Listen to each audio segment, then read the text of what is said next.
meet them on the road, you meet them at the police station, you call them when you are in stress, use them at the motor park, where people are quarreling or there is whatever problem in the community, in the society, even when there is disorder or protest, not to talk about riot. In other words, police and policing, these are very important issues that the society should be concerned about. And to emphasize this important, the recent NSAS saga and the subsequent developments epitomizes, as it were, the importance of policing.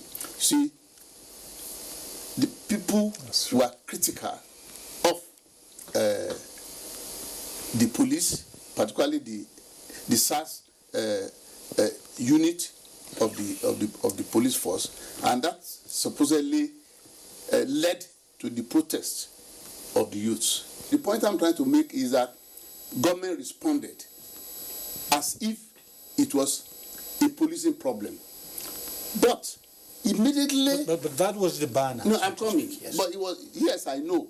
Immediately, the major NSAS abated, and the other category of youths, I don't call them looters, miscreants, because as far as I'm concerned, they are Nigerians who have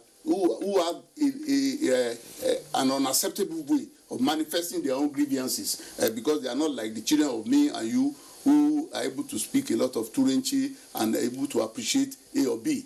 But they are youths and they are Nigerians. Anyway, immediately they took over and they scattered most places.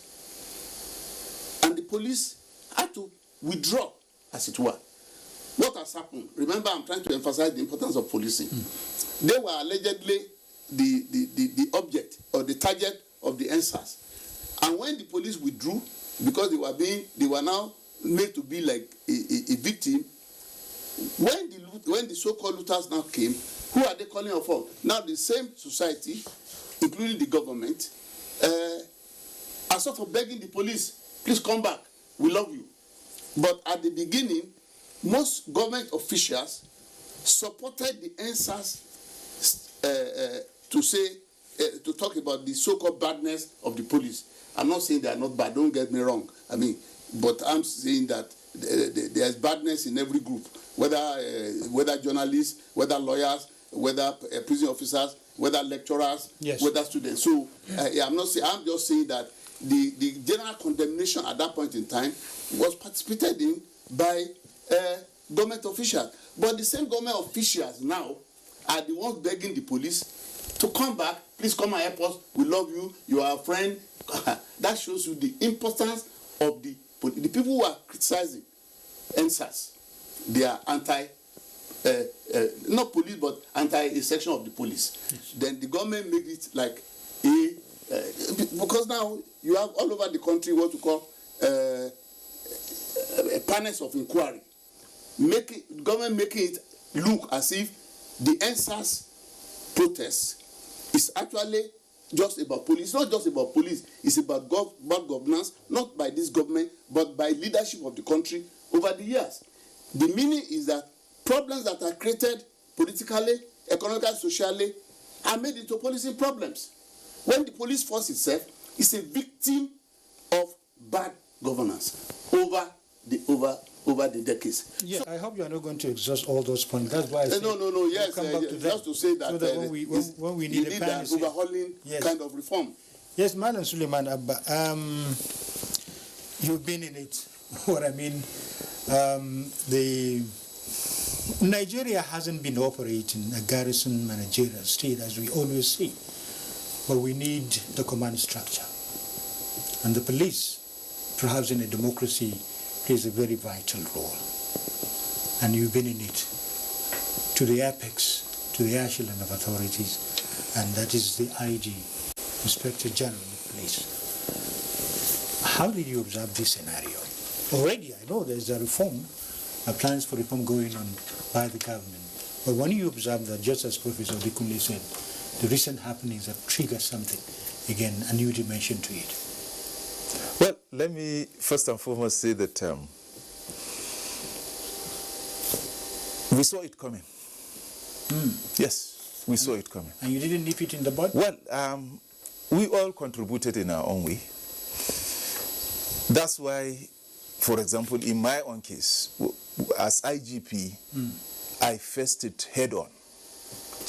I came out with attitudinal change. It is all about attitude. Yes. It is all about training. Now, the provisions are there. If you take the attributes of a police officer, you will know that if he inculcates those attributes and puts them into practice, there will be no blames on the police. Rather, there will be commendations.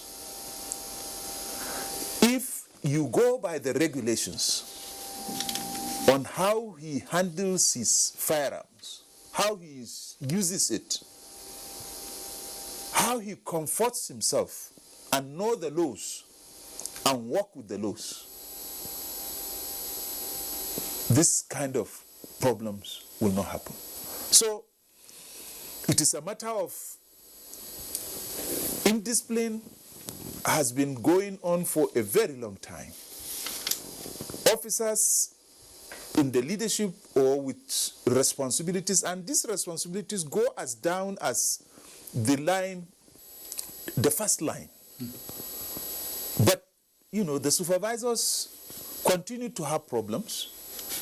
The leadership continue to have problems. That's why we used to have these reform committees. Unfortunately, recommendations were made by the committees, and efforts were made by almost all the IGPs to implement the recommendations. But the recommendations do not end at, you know, restructuring maybe departments, you know, changing the establishment, improving the establishment, promoting officers and so on. It also requires funding. Most of what was recommended or were recommended require funding, require additional manpower. But this were, I'm sorry to say, but were almost ignored. It is only in recent time, and with this government of President Muhammadu Buhari, that we have a concrete effort to provide the funding, to come out with objectives that consummate those recommendations of the previous reform committees, which are can be, like I said, consumed either through training and retraining, which is an objective of the trust fund, or through equipping with, of course, modern equipment that the police will need to have what is called modern policing that observes human rights, policing that, you know, respects the tenets of democracy, and then the welfare of the personnel, so that you have police officers that have comfortment, that are treated like human beings, that are treated like public servants. Imagine the enormous responsibilities on them. And when they are not comfortable at home, you now bring them out with all the powers of arrest, the powers of detention, the powers of the use of firearms, and so on, when the person is not comfortable at home. So, the trust fund, for now, one can say there is a concrete plan, concrete attempt to, you know, implement those recommendations of the reform committees. Yes, we will come to those implementation of the recommendations, and we know the target areas, so to speak. Let me come back to Professor Dikunle, talking about the society. Go, you know, hover around the Nigerian psyche when we are talking about the social system. You've been relating with Nigerians individually and in a group, even in your research and water view, and postulations of kind of solutions to the Nigerian problem. A typical Nigerian needs discipline, as you said earlier, and we need that. The society needs one. When these NSAS come in, there are some views from certain quarters that perhaps some of those even calling for the end of SARS are the ones that they don't want to be kept on check. See Nigerian society, do we have good followership when we have good leadership? Or what do we do? Because some people say no, we wouldn't like to have policing, as it were. Just as Suleiman Abba said, when you have all those powers in your hands, how do you see the two? Because it takes two to tango. Okay, I would like to say that there are two levels to this problem.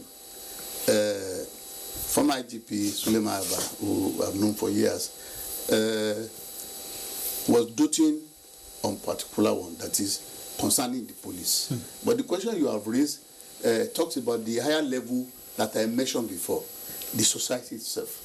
There is a phrase which everybody is aware of, that a society gets the police it deserves. Right.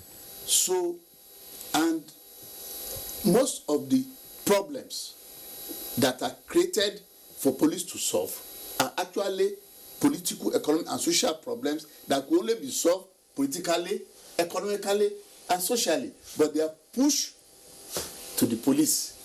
And at the same time, the same police are not equipped to do that job. So, my response to you is that I don't think there's any Nigerian who does not appreciate having a disciplined society, a disciplined environment. I don't think there's any Nigerian who likes by himself or herself to be an armed robber or to make a choice of bad behavior. But it is the system we have that produces this kind of people.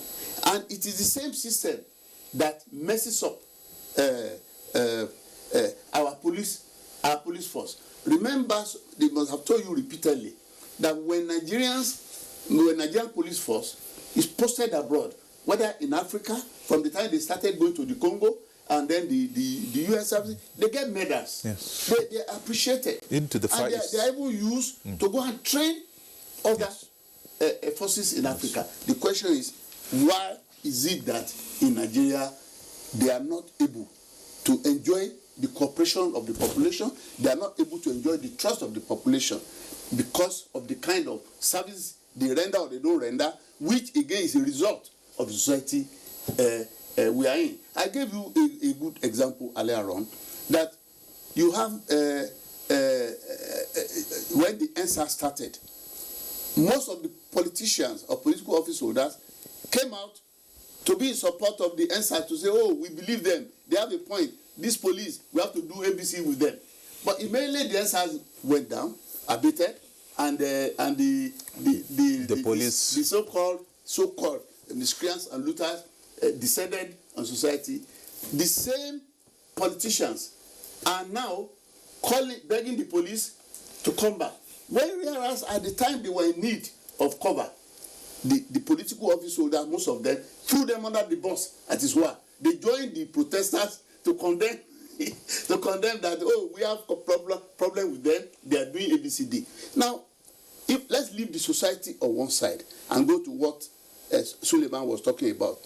The recruit, regardless of how much money you have, regardless of your good intention, the recruitment must be sanitized. That's true. People must be subjected to concurrent validation tests, predictive validation tests. These are the tests that will say that in addition to your height and good health and your education, you must have the right attitude, the right psychology to be a policeman. To train them properly, and the training content should not just only be drill. It should be history of Nigeria, history of policing the country. What's the meaning of discretion? What's the meaning of force? What's the meaning of appropriate force? And so on and so forth. Civil education and all this. Yes, and you tell them and make sure that you sort them out even before they graduate. I think, Prof, you have a lot to offer.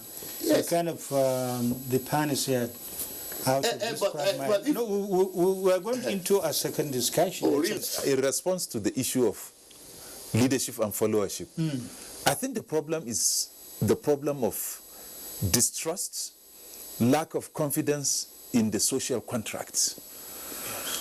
The followers, the youth this time, expressed it. We are not confident in this contract anymore. We feel what we need most, like employment, is not there. The social contract. The social contract. Between the government and the government. So that's where things went wrong. No, government cannot provide the whole job, but it can provide an No, but it can create the confidence in you that, that you can have something to do. Maybe promotion of the private sector. Of course, yes. That confidence has to be created. Yes. So, but see, but what is being I've told you about the hypocrisy of what is going on. Yes. That you, on the one hand, you join, you are the government. I'm not talking about this particular administration or that administration or that. I'm saying the leadership of the country. It's important that you admit what the problem is. Now we have, like I said, we have panels of inquiry all over the country, making it look like the problem is simply a police problem. And I'm saying that I'm convinced intellectually that it's not simply a SARS or a police problem. It's a problem of governance over decades. And to do these panels of inquiry, making it as if the police is all on trial, then it's not attending to the problem. So it's not a problem of just the youth, but also I wrote a paper sometime ago when I said that redeeming the youth, we must first redeem the leaders. That's coming when back we to redeem this. the leaders, Yes. then the youth will be redeemed. I believe it's part of time reference to the committees to fish out all the problems. You know, as they say in health, opportunistic illness. That Well, actually, these are panels of inquiry. So, Yes, okay. absolutely, Prof is right. That's right, yes. It's Well, thank you very much, Professor Femi Odekunle, for this discussion. I know you, as I said earlier, are going to offer us some the way out into this quagmire. Thank you very much, Madam Suleiman. Thank you, Dean. My pleasure. Yes, that has been the issue of police reform and the Nigerian society. They go hand in hand. Without society, you wouldn't have a police force. And without a police force, that society is doomed as far as the issue of discipline and the way out of quagmire and perhaps a focus for greater future will not be there. Thank you for watching. In the second segment of this discussion, we're going to have a look at what is the way forward. How do we maneuver? Not really maneuver, going straight forward to hit the nail on the head. We'll be back next week on the program Moment for Thought. Thank you very much. I am Aliyu Bababa. Thank you for watching.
Driving the rain. It depends on the velocity of the rain.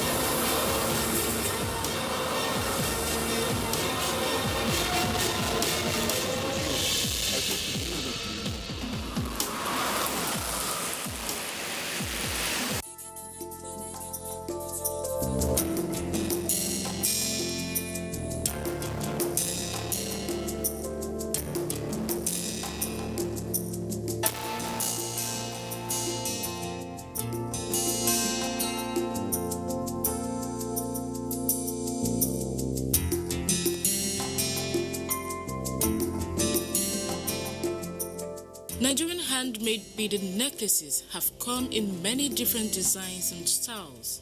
Some are plain strings of beads without any additional details, using brooches, pendant gemstones, or even crystals. These kinds of details make the African and Nigerian handmade beaded jewelry look more authentic and visually attractive. In the world of fashion, beads have evolved over the years, coming out in more fashionable ways.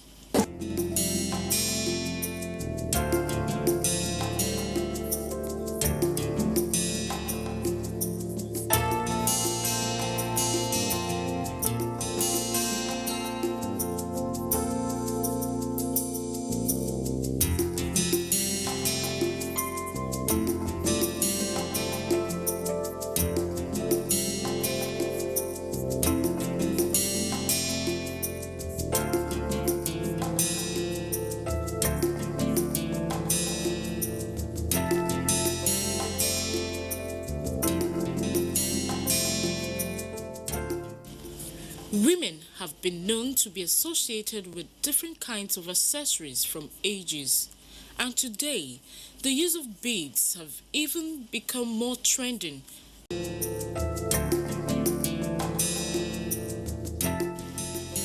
Nigerian handmade beaded necklaces are truly trending.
President Buhari receives UN Deputy Secretary General, reminds Nigerian youths of importance of maintaining peace. We believe that the stimulus packages that countries are putting forward are ones that can be used to spend ensuring a recovery.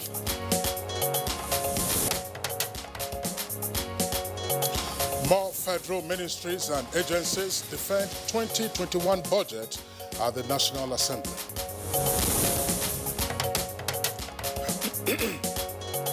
INEC Chairman Professor Mahmoud Yakubu hands over awaits Senate confirmation of his reappointment.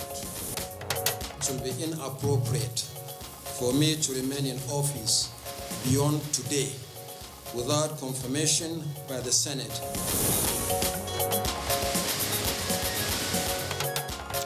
And on Good Morning Nigeria today, we shall discuss the congesting seaports in Nigeria.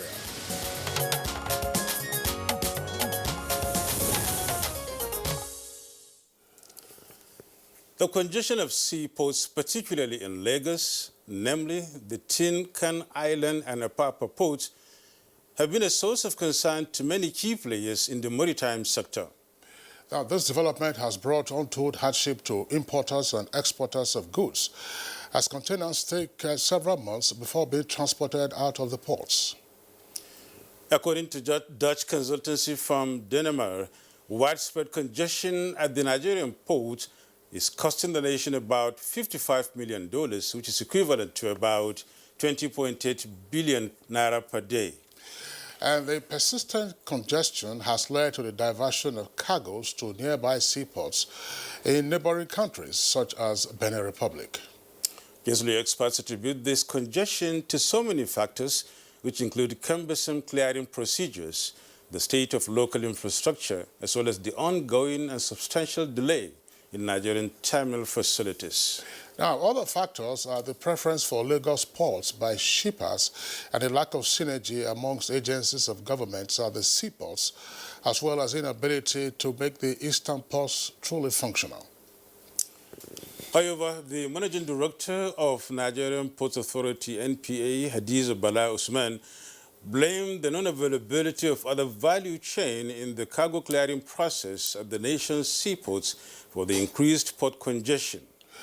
In addition, she also said that the interstate restriction of travel due to the COVID-19 contributed to slow pace of cargo clearance at the seaports, which made it difficult for importers to move their goods to points of delivery.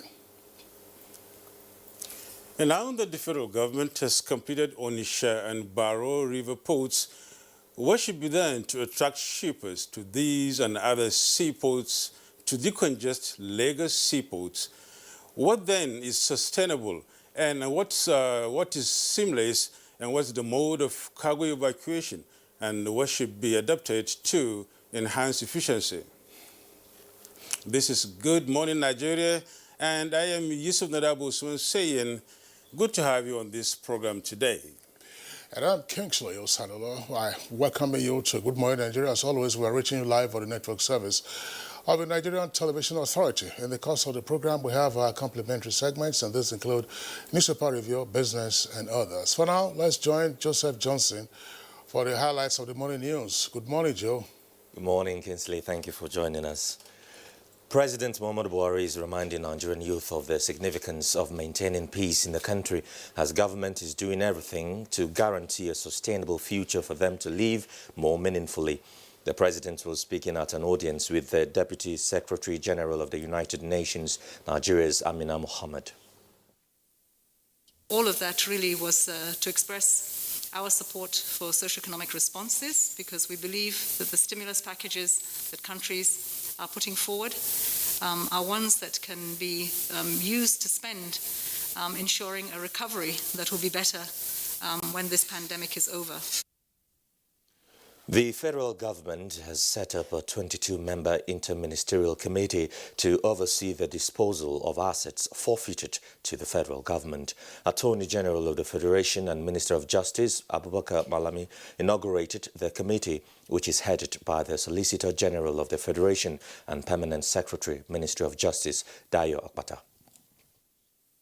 Provide legal and administrative frameworks for the investigation, tracing, seizure, and disposal of stolen or illegally acquired assets and proceeds of crime. The operations of the committee will be guided by the twin pillar of transparency and accountability. Ministry of Agriculture and Rural Development is to spend 25 billion naira on agricultural projects and programs in 2021 fiscal year. The Minister Sabona Nunu at the 2021 budget scrutiny by the Senate Committee on Agriculture and Rural Development also announced that the ministry will establish small-scale milk processing centers across the country. Of small-scale milk processing centers. And the major milk producers are optating from these small milk processing centers, and we are putting them across the country. And I think if we continue at that level, the issue of importing milk will be a thing of the past. Anybody who said to us that producing up to 4 liters, 5 liters from the local breed, he is deceiving us. It is not doable at this point in time. Nigeria's Science, Technology and Innovation Roadmap for 2017 to 2030 is helping in redirecting the economy from raw materials-based to knowledge-driven. This was the focus when the Ministry of Science and Technology appeared before the House Committee for Budget Defense.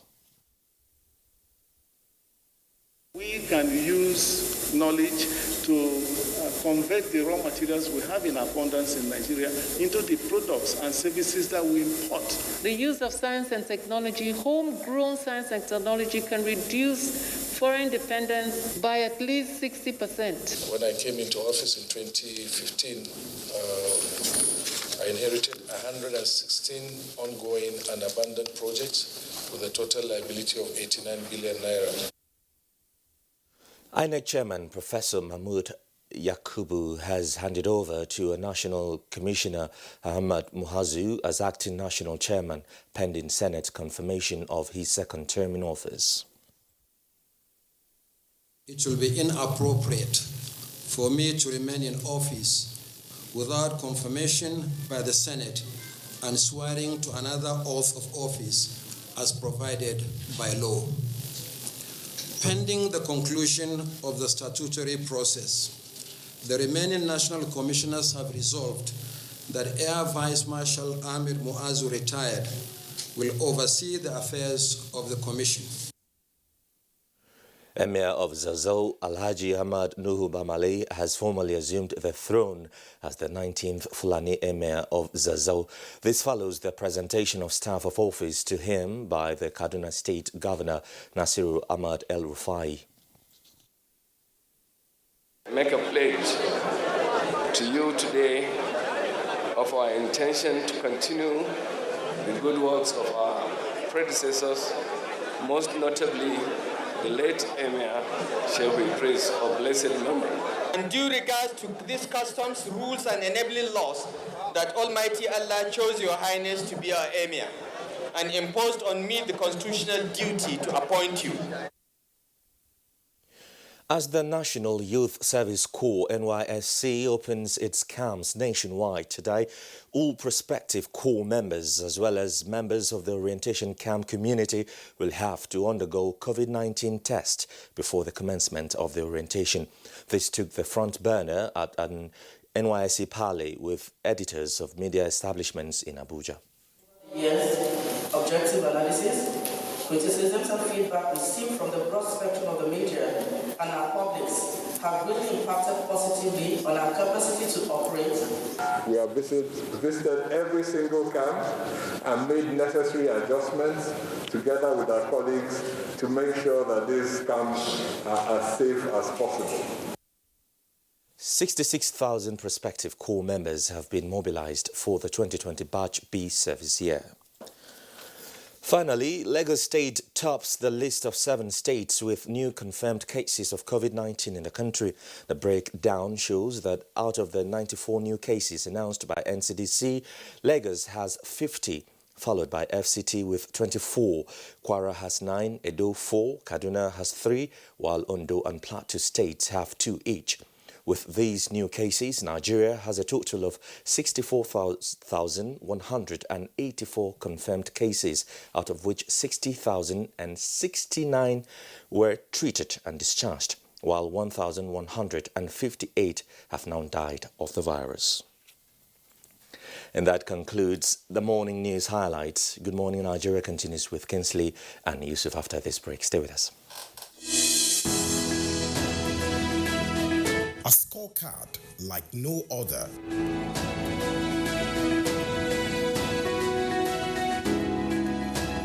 Government has put in place measures and initiatives principally targeted at youths, women, and the most vulnerable groups in our society. These included a broad plan to lift 100 million Nigerians out of poverty in the next 10 years. The creation of 75 billion naira National Youth Investment Fund to provide opportunities for the youths, and the Micro, Small and Medium Enterprises Survivor Fund, through which government is A. Paying 3-month salaries of the staff of 100,000 micro, small and medium enterprises. B. Paying for the registration of 250,000 businesses at the Corporate Affairs Commission. C. Giving a grant of 30,000 naira to 100,000 artisans and guaranteeing market for the product of traders. These are in addition to many other initiatives such as farmer money, trader money, market money, end power, end tech, and end agro. These and more in spite of a recession and a global pandemic.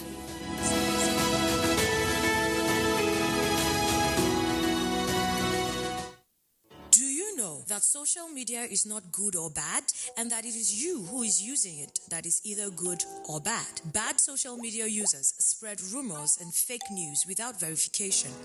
But good social media users stop, verify the information, and reflect before sharing it. Now, are you a good social media user? Stop the spread of fake news. Verify the authenticity of your source for a better Nigeria. This message is from the National Orientation Agency. The Council of Our Fathers. My advice to these young people is please do not take us back to those harrowing days. You probably do not know what it is. Nigerian youths, let's build our nation together.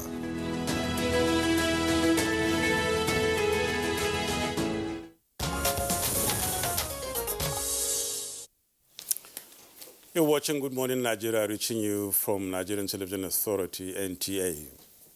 Now, financial experts describe government's MSME Survival Fund as stimulant for economic recovery. Let's now join Kunle Adeye for details. The most recent among the intervention programs of the federal government is the 2.3 trillion naira economic sustainability plan. A vital component of the plan is the 75 billion naira SME Survivor Fund. The fund is aimed at sustaining small business owners who are recovering from the effects of COVID-19. The implementation of this intervention began on October 1 when government commenced processes that will lead to the payment of 30,000 to 333,000 artisans nationwide. The country was divided into three streams of 12-12. So the first stream of states, about 11 states out of 12, have collected their own grants for the artisan who will be moving to the transport. Once the time comes, we'll let everybody know. So the second stream of states are being enumerated right now. We appreciate what the government is doing, especially for these artisans. Grant. It's not a loan, it's a grant. Yeah. So it makes it very good. But apart from giving grant, the government should also make sure that the business environment functions effectively. With some artisans already assessing the grant, the federal government is reiterating that every targeted artisan would not be exempted. And now is the time to take a look at how tradings went on the floor of the Nigerian Stock Exchange on Monday, November 9, 2020.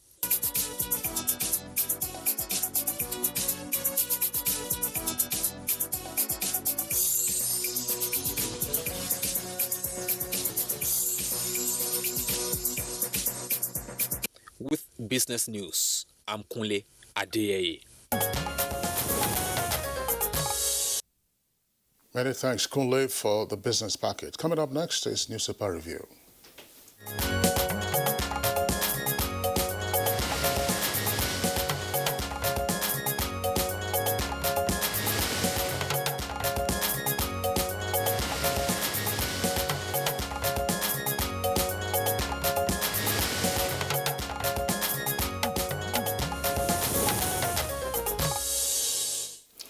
And as usual, Bayo Atuyebi is here with us for the review of the papers. Bayo, good morning. Thank you, Yusuf. Good morning. Good morning. Good morning, Kinsley. Right, Bayo. Good morning, Nigeria.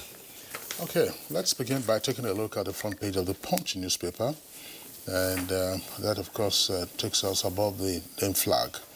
Telecoms investments rose by $32 billion in 5 years. Telecoms investments rose by $32 billion in 5 years, according to the federal government. IPPIS, petrol scarcity imminent as Pengansan downs tools. And another story there on page 8 says, federal government panel giving 6-month timetable to sell forfeited assets. And then 2 earpieces beside the name flag says, PENCOM allows contributors to change pension companies. And another protest looms if unemployment persists, says Lawan. Lawan is president of the Senate. Lead story comes with a double-decker headline, APC convention holds in 2021, and next meeting before Christmas. As two riders, we didn't envisage the enormity of our assignments when we started Bonet's panel. And it's important we hold convention as United Party, says Deputy Publicity Secretary. And then you see the photographs there on the front page from the formal coronation of the Emir of Zazzau yesterday. Pamale's appointment as Emir of Zazzau to redress injustice, that's attributed to El Rufai, who's governor of Kaduna State.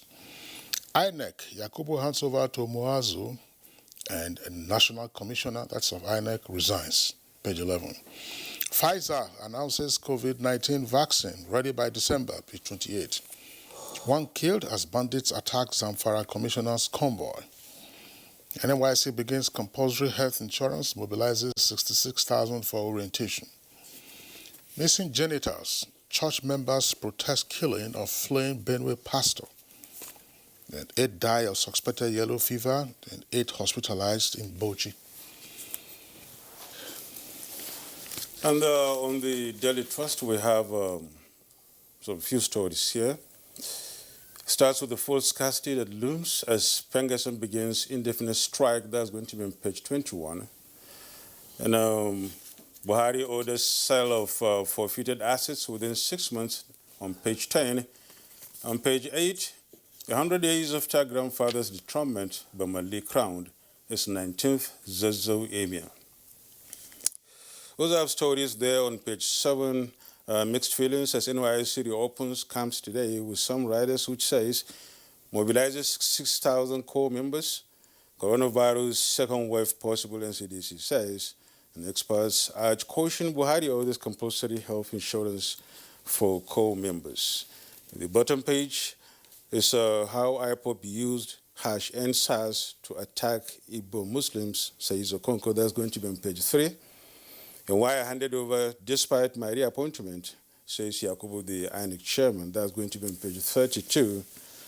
And 200,000 police attached to politicians, Arasi says so, on page 4.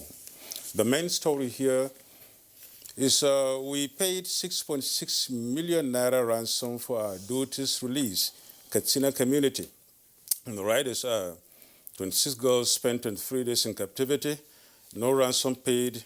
Zamfara government says so, and delegation ambushed by bandits, according to the police. And the big picture there is about the abduction of these girls, posing in a picture there with the, with Governor Bello Muhammad Matowali. There are 26 of them who were rescued. Bayo? Well, let's start with the story about the imminent strike by Pengassan. The Petroleum and Natural Gas Senior Staff Association of Nigeria had declared a nationwide indefinite strike. It is also at loggerheads with the federal government over integrated payroll and personal information system, IPIS. Pengassan had issued a 7-day ultimatum on November 2nd. Pengassan demands that 3 months arrears owed its members should be paid through gift mix and not through IPPIS. The INEC commissioner in charge of logistics for 2019 election, Air Vice Marshal Ahmed Muazu, retired, is now the acting interim chairman of the commission, pending the Senate confirmation of the reappointment of Professor Mahmoud Yakubu. Yesterday on Good Morning Nigeria, we corrected the notion that the INEC chairman awaiting confirmation had already resumed. The INEC chairman said that INEC, as an agency that works within the combined confines of the Constitution, regulation, and law, must demonstrate strict respect for compliance with constitutionality and subsidiary laws. It is therefore inappropriate for him to remain in office beyond November 9, 2020, without confirmation and swearing in. Accordingly, when he is confirmed by the Senate, he will become the 11th electoral INEC chairman, electoral officer chairman since 1979, but he will be the first to have earned a second term. Air Vice Marshal Ahmed Muazu is filling the void until that confirmation. The United Nations has affirmed that everyone has a right to demonstrate peacefully for those issues they want to raise with their government. However, the Deputy Secretary General of the United Nations, Amina Mohammed, who discussed recent protests with President Muhammadu Buhari, said social contract between government and the people makes it important to have that freedom of speech, provided that it is done peacefully. He said the cases we heard that lives and property were lost were unfortunate. The lessons we can take into the future is how we engage in the issues, the demands that were made by the young people. She said there are lots of protests around the world exacerbated by the COVID-19, and this has left people out of work and some hopeless because of the serious hazard of COVID-19. Amina Mohammed said UN is concerned about answers and the alarm by the diversions it assumed. She commended the federal government response to the demands of the youth and stressed that there is need to build confidence so that we will restore trust. Yeah, it said there should be effort to address the outstanding issues so that we need to engage the youth, and we need to the youth also need to engage government.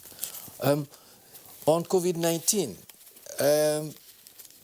there's positive signs. Two lead drug companies, one United States, American, the other German, have given indication that the vaccine they have is 90% effective. But this vaccine will not be ready until maybe third week of November, because the trial is now in its third phase. Concomitantly, the President-elect Biden has appealed to Americans to commit to wearing face masks as a determination to defeat pandemic.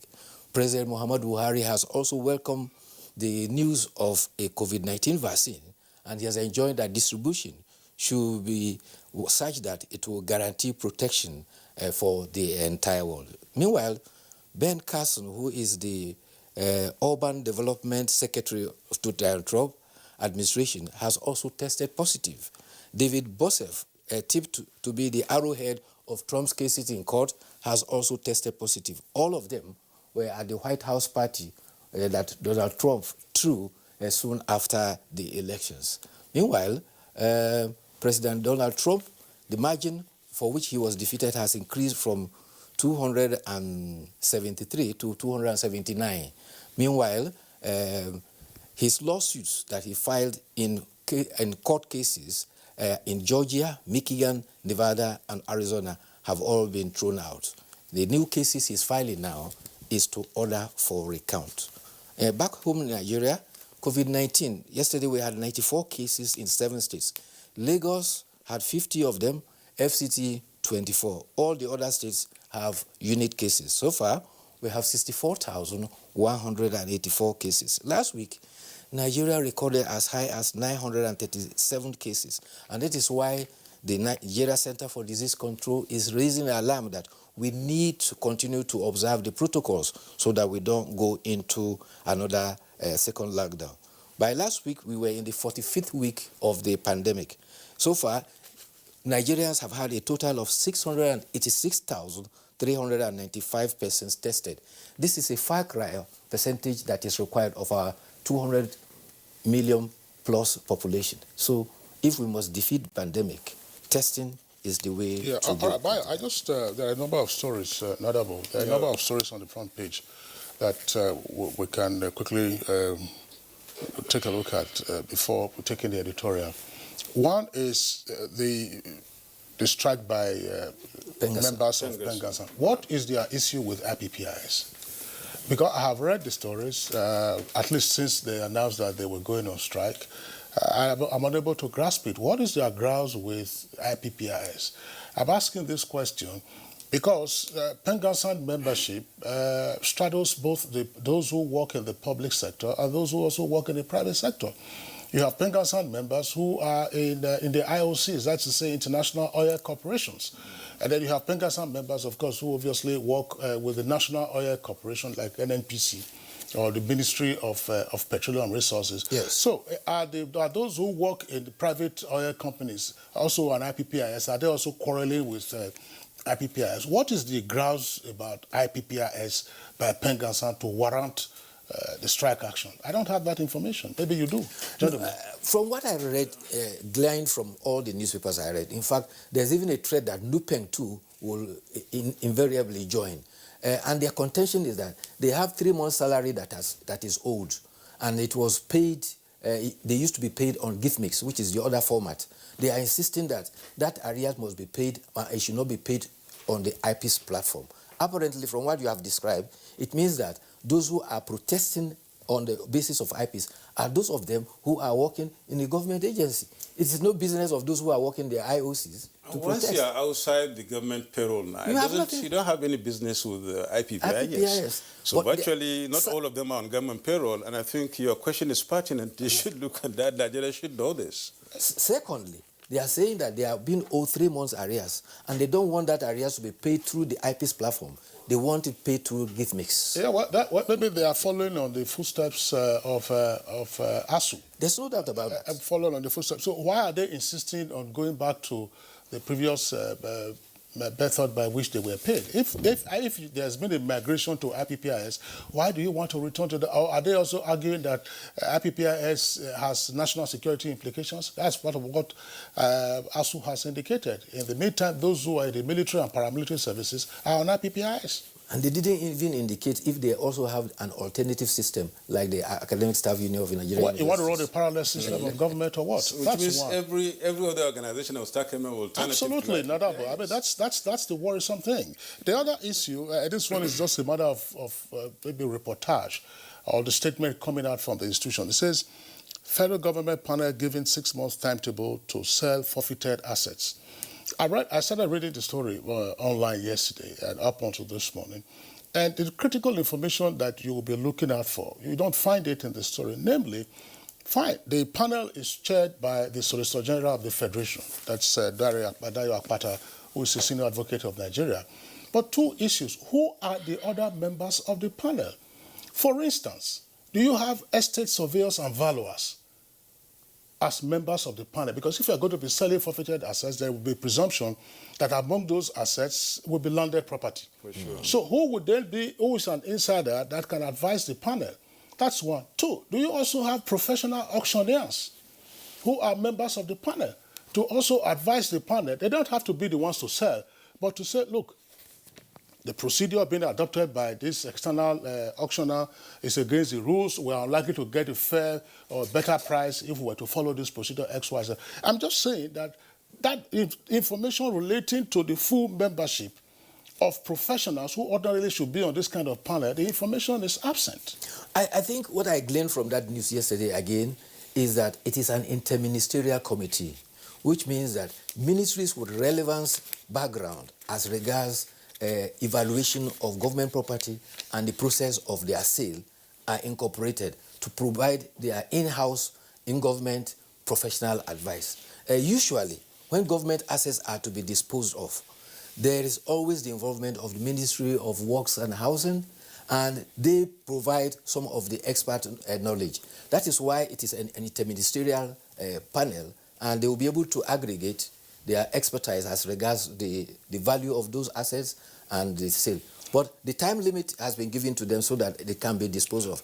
This is specifically because President Muhammadu Buhari has expressed worry that when his first time of coming, several assets were seized, and he was later on disappointed to find out that they found their way back to their owners. And this time around, he wants to make sure that the assets are disposed of. Good point. But when you are disposing of national assets, for instance, as these have become part of our national assets, there's a BPE, for purposes of privatization. And the BPE also engages consultants. So what we are saying is that for you to get a fair or even much better market price for this, you would need those who are in the market. Who are in the market square. You get an estate surveyor, a valuer, you get an auctioneer who will also advise you. If you make it interministerial, well, I mean, that's part of the composition. I'm just saying that what are the details of those experts who will provide guidance or valuable consultancy for the panel to realize its mission and will get a good price for this asset. Yeah, that's important, so that government will get value for its money. current market value for the assets. The details might have been out for sure, but they need to really, this is a step towards final disposition of these things. That's right. I mean, the details are there, but I think they should have gotten that much earlier before now. So I think it's a step in the right direction towards the fact that they are going to be disposed successfully, because that's the worry the president has. So, Bayo, thank you so much for being on this program this morning. Thank you. It's a pleasure. We'll be here tomorrow again. Thank you very much. Thank you. Well, to begin our discussion, let's take a background report put together by Aisha Obali.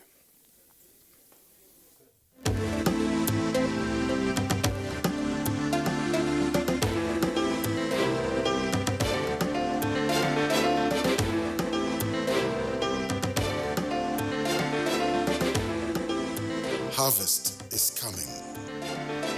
Harvest time is underway for many crops across the different climate zones in Nigeria.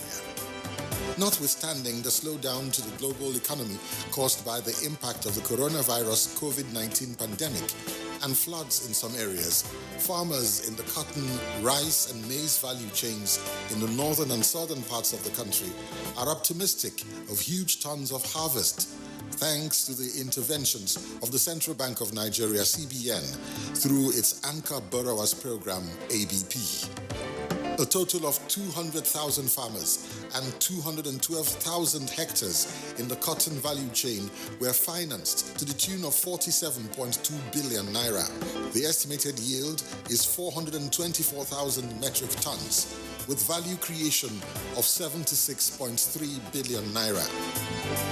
In the rice value chain, 348,101 farmers and 399,302 hectares were financed with 86 billion naira.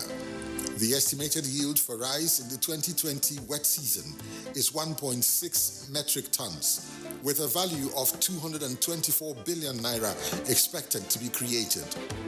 The sum of 61 billion naira was disbursed to finance 252,742 maize farmers and 281,684 hectares. While 1.1 million metric tons are estimated as yield, a value of 135 billion naira will be created from the harvest. The coming harvest is good news for Nigerian farmers. It is sweet music to the Nigerian consumer, with the anticipated stability in food prices. The expected bountiful harvests is a win-win situation as we speed towards the goal of producing what we eat and eating what we produce.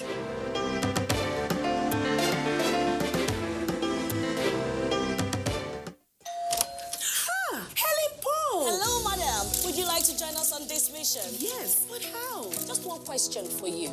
How do you keep your toilet clean? I use regular detergent and bleach for washing and removing yellow stains. I have been using it for years. Oh, madam, the regular detergents and bleach are used for washing clothes. To disinfect your toilet properly, you need Harpic 10X. It is specially made for germs and stains remover. Harpic sticker formula settles on stains and gives 10 times better cleaning compared to regular detergent and bleach. Wow! Now I'm convinced, Helen Paul. Really? Yeah.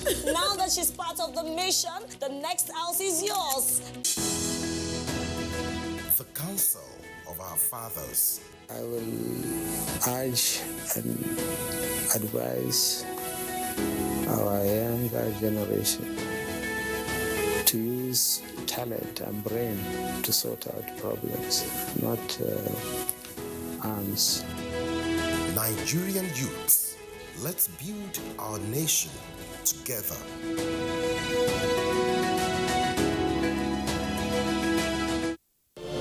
These days, people get their news and information from more media sources than ever before.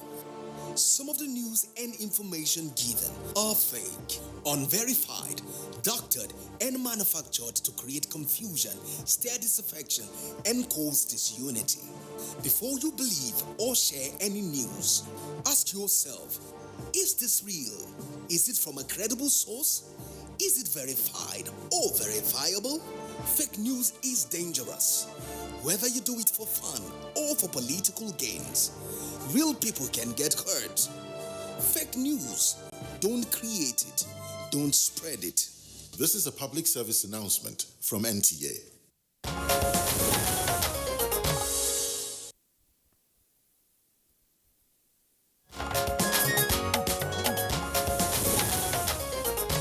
Over the years, congestion at the Nigerian seaport across the country has become a source of concern to the key players in the maritime sector. These delays has been negatively affecting the Nigerian economy, thereby causing huge losses to the nation and untold hardship to importers and exporters of goods. According to a Dutch consultancy firm, report indicates that widespread congestion at the Nigerian port is costing the nation about $55 million, which is equivalent to about 20.8 billion naira per day. Experts identified closure of land borders, insecurity, inadequate infrastructure, lack of synergy among relevant government agencies, as well as the preference of the Lagos seaport by shippers as the major factors responsible for the congestion of Nigerian seaports. Other factors include siting of factories and tank farms close to seaport, which cause traffic congestion at the gate of the seaport, thereby affecting ease of doing business in the country. Worried by this development, the federal government took some bold steps to congest the ports.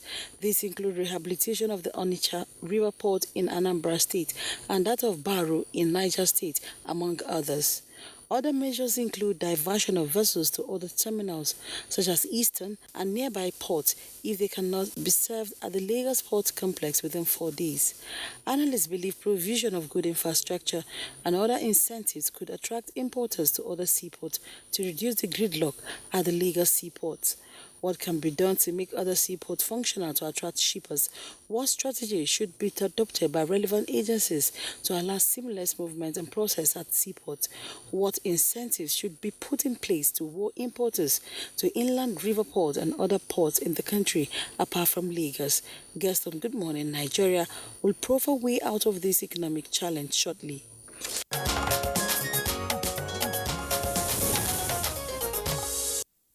Many thanks, Aisha Obale, for that background. Now, joining us in the studio to discuss this issue in further detail here in Abuja, as well as at our network center in Lagos and also via Zoom. First, let's welcome Chief George Mogalu, who is Managing Director of the National Inland Waterways Authority, that's NIWA. Chief Mogalu, delighted to have you with us on Good Morning Nigeria. Thank you for having me. Good morning, viewers. Now, also here with us in the studios is our regular transportation analyst, is a lawyer, and that's Mane Ochuboju. Mane, delighted to have you with us. Thank you very much. Good morning, viewers. Joining us from Lagos studio is Hassan Bello, Executive Secretary and Chief Executive Officer, Nigerian Shippers Council. Good to have you on the program. Thank you for the opportunity. Good morning. Thank you. And joining us also via Zoom is Oyewole Lanre, Managing Director, Boss Auto Detail. We're glad to have you on the program this morning. Good morning. Thank you very much. Gentlemen, we are talking about the congestion in the ports. Now, let's have a background to that, and let's assume that the coasts are really in need of assistance and help. Now, National Inland Waterways Authority, NIWA, Transport Consultant, the Shippers Council, and of course, Auto Detail. These are key stakeholders in this area. Let's hear your views about this decongestion. How decongested are Nigerian ports? Let's start with George Mogolu. How decongested are Nigerian ports? So much so that attention is not beautiful. How congested? I would rather. How congested it is. I think it's quite congested. The ports, the seaports are quite congested. There's no doubt about that, because if you look at the volume of cargo that comes in there, when you lay it side by side with the evacuation, the road challenge and what have you, I think it's quite congested. And that's why government, most times, you hear one policy or the other all aimed at decongesting these ports. There's no doubt as to the fact that our ports are quite congested. Really congested? Is that true, Mane? Yes, I agree with Dr. George. Our ports are exceedingly congested. They are one of the most congested ports in the world, actually. In the whole world? In the whole world. Right. And that is not a flattering statistics. A cargo would be in our port for 3 weeks, and it is there redundant, wasting away. In other ports in the world, average turnaround time is 3 days. If it is late, long, 5 days. In Nigeria, starting point is 3 weeks. Starting point is 3 weeks. Not to talk, that is in the port, not to talk of the extreme difficulties of entering the port with your vehicle or trailer to retrieve your ware, and the further difficulty in getting out of the port. So the turnaround time altogether, you're looking at about 2 months, something for 3-4 days for you to get your goods out of the port. All right, Mani, thanks a lot. Let's go over to Lagos, where Hassan Bello was introduced a while ago. Hassan Bello, once again, a pleasure to have you. We've talked about this issue multiple times. You've been with us on Good Morning Nigeria on this same subject matter. I was going to ask you, all right, what is the situation at the seaports, more particularly those of Lagos, in terms of congestion? But I will give you this as a hint, because I know you know what the situation is. The last time I was in Lagos, you could see again the traffic congestion of flatbed trucks seeking to go to the ports, of fuel tankers seeking to go to the ports. You could find them all around Western Avenue, straight up on the bridge leading you to Apapa. And so that tells us the story. Why is this persisting?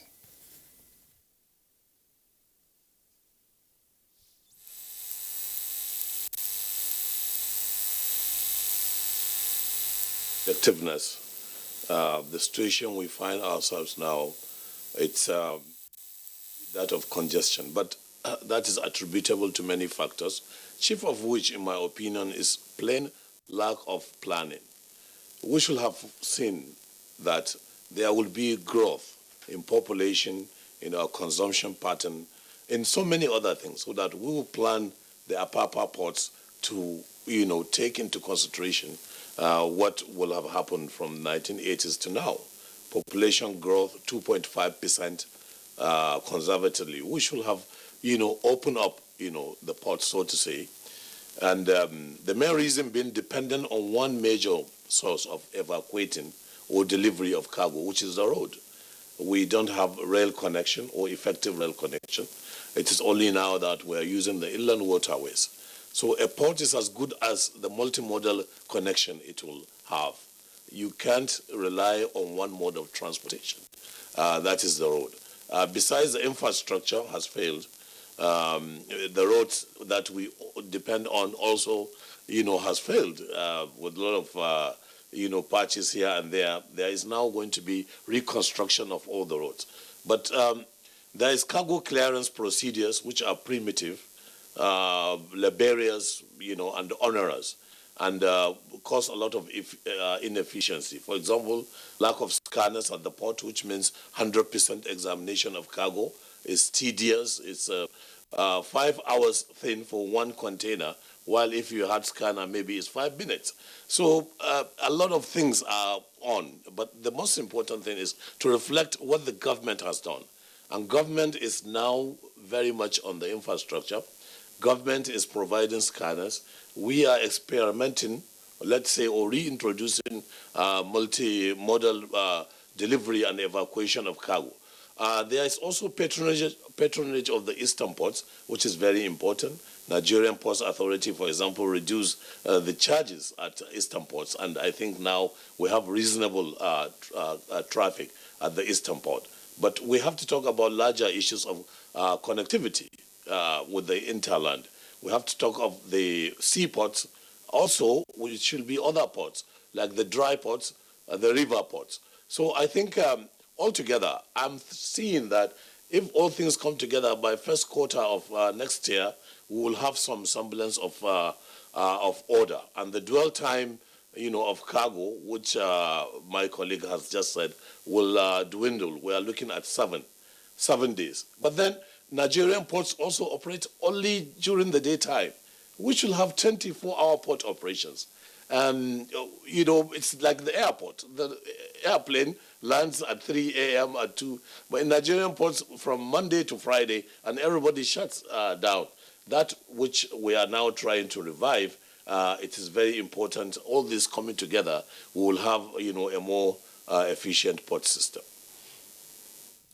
Well, thank you so much, Hassan Bello. Let me get down to Mani Ochugboju. You're a transport consultant. You heard what he said. Absolutely. And then it so seems as if we had, there are 6 ports in Nigeria, I believe. And of course, the notorious one and the most worrisome one is the Lagos, Apapa, Tinkan ports. And the other ones are there really are not so much congested, I would say. Why is the situation, why is Lagos so much notorious in congestion?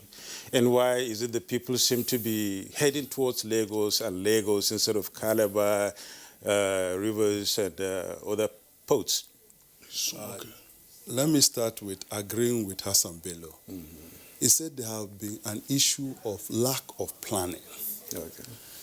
Not only is there issue of lack of planning, there is also issue of very bad planning.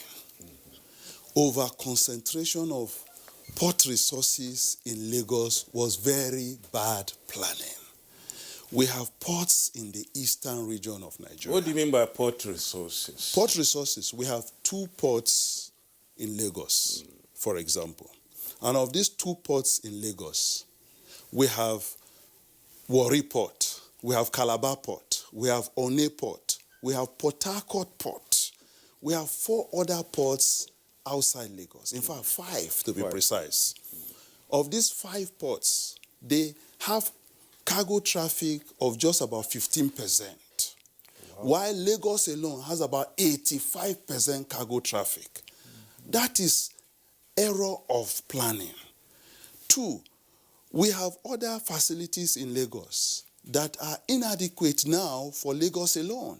Because Lagos, as Hassan Bello rightly pointed out, is growing. And Lagos is chewing, is biting more than it can chew. Why can't we utilize ports in One? Why can't we utilize ports in Warri? Why can't we utilize port in Port Harcourt? Why can't we utilize port in Calabar, for example? These are what do you call it? Seaports. We have river ports. We have Onitsha Port. Onitsha Port is functional. And right now, it is literally redundant. We have Barrow Port. Barrow Port in Niger State. Barrow Port in Niger State is one of those stories of redundancy and waste. It is also functional.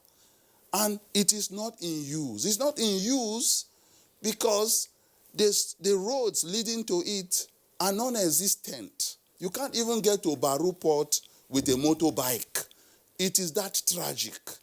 You spend nearly 14 billion fixing a port, and you don't have any road to it. And it's been like that for the last 3 years. The president commissioned it last year before the election, and sadly, he came by helicopter because that's the only way he could get there, and left by helicopter, and it is still there, redundant. Onitsha Port is fantastic, it's there. There's Lokoja Port, incomplete. There's Oguta Port, not far from Onitsha, just 70 kilometers from Onitsha. That is also incomplete. These are critical infrastructure assets lying waste. Lastly, I will just agree with Hassan Bello. We also have dry ports. We have 7 dry ports that are commissioned and gazetted in Nigeria, 7. And of that 7, about 2, 3 are almost near functional stages, like Kaduna, Funtua, Jos, Haipan in Jos. Then, interestingly, we have, what's it called, Aba. There's a dry port in Aba. Dry port in Aba that should be functional by now. Aba is one of the most vibrant economic regions in the whole of Africa. Why should Aba dry port not be functional? It's inexplicable. Then we have Ibadan dry port. Ibadan dry port is particularly strategic because of its location to Lagos. and it's multimodal transport that is extravagant, really. You have narrow gauge rail line, you have standard gauge rail line, all connecting to Ibadan, and a reasonably good road getting to Ibadan. It's not like Baruda has no road. So Ibadan has no excuse not to be functional and reducing the pressure on Lagos. So to that extent, Lagos is oversubscribed. Lagos is an expression of bad planning and bad implementation of our national policies. Yes, Lagos was federal capital. I know that. And because it was federal capital, there's that bias for Lagos. Lagos was not a Western region territory. It's a federal capital territory. And because of that, there was this bias for it. But then there's also a historical negligence of the Eastern region. Eastern region, the ports in the east, Port Harcourt Port, also has a historical baggage that we don't need to go into now. But then, majority of the cargoes entering Nigeria are generated by businessmen from the Eastern region. Majority of it, about 40-45%, significantly or more, go to Onitsha alone, or Aba and thereabout. So they too bear some responsibility for not even utilizing Onne Port or Port Harcourt Port or even Calabar Port or some of the river ports like Onitsha, particularly Onitsha Port. All right, Mane, you've raised a number of points. I know that the MD of NIWA will respond to some of the issues that you have raised, particularly with regard to the status of some of the inland ports that we have, Baro and Onitsha in particular. But we earlier introduced Oyewole Lanre, who is Managing Director of Boss Auto Detail, and is with us via Zoom. So let's have his first take on this topic. Mr. Lanre, tell us something. How much of an agony do you continue to endure in using the ports? Honestly, if there's a better word to call more than an agony, it is a nightmare going through in and out of Lagos ports. But I can tell you one thing: all the panelists have actually echoed my mind out aloud, because I think Lagos, for no reason, should. I think federal government should declare reform emergency in port situation, especially that of Lagos. Because for me, you talk of congestion as if we're the one that receive the high volume of goods. No, it is just because of the other ports are not functioning at all. I feel we should make Lagos less of interest. There should be a firm process of reform at the port, such that other ports will function well, just as it has been captured by every other panelist there. The going in and out of Lagos, the roads, the processes, the bureaucratic red tape policy is not encouraging at all. You can imagine where you have your container there, naturally the time scale should.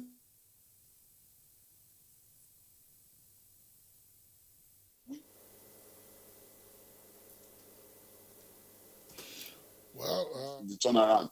So how do you do this? We have to look at other ports. People from the eastern side, there should be optimal use of that port there, the dry port. Yes, the government is trying, but the question is, how best are we putting this into optimal use? How best are we going to ensure that other ports are functioning so that there will not be too much dependent on Lagos port? Everybody wants to come to Lagos. The roads are inaccessible. Good, they are doing road now. I can attest to you that the road to Apapa, I think towards, as at my last experience after my two, is enjoying a new facelift. That's good. That's wonderful. I must commend them for that. But when will they finish this? Because it's taking longer than necessary. If you go in and out of port there, you might not want to go there the next day. Then the process itself is cumbersome. It's torturing. You look at what you go through, the clearing agents, and the excuse they are going to give you is what you can see. Because you have to, you are paying twice for what ordinarily you should have paid once. Why? Because there's no firm process of deterrent to how you can get your things out, as fast as possible, so that you can make at least a little profit out of what you're doing. But the time itself will kill that process. The time will take away your profit to take away your sweat and make you frustrated. So it's very difficult doing business when you have to have your goods come through Lagos. But the truth is, we will remain undaunted. We are committed to, policy reform. We are trusting and hoping that government would do that which is the needful.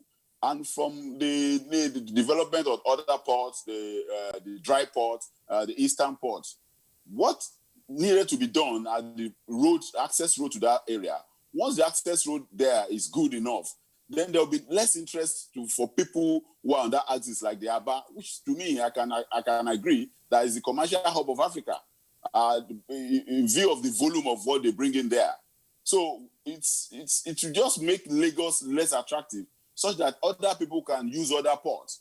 But the dependence on Lagos is annoying.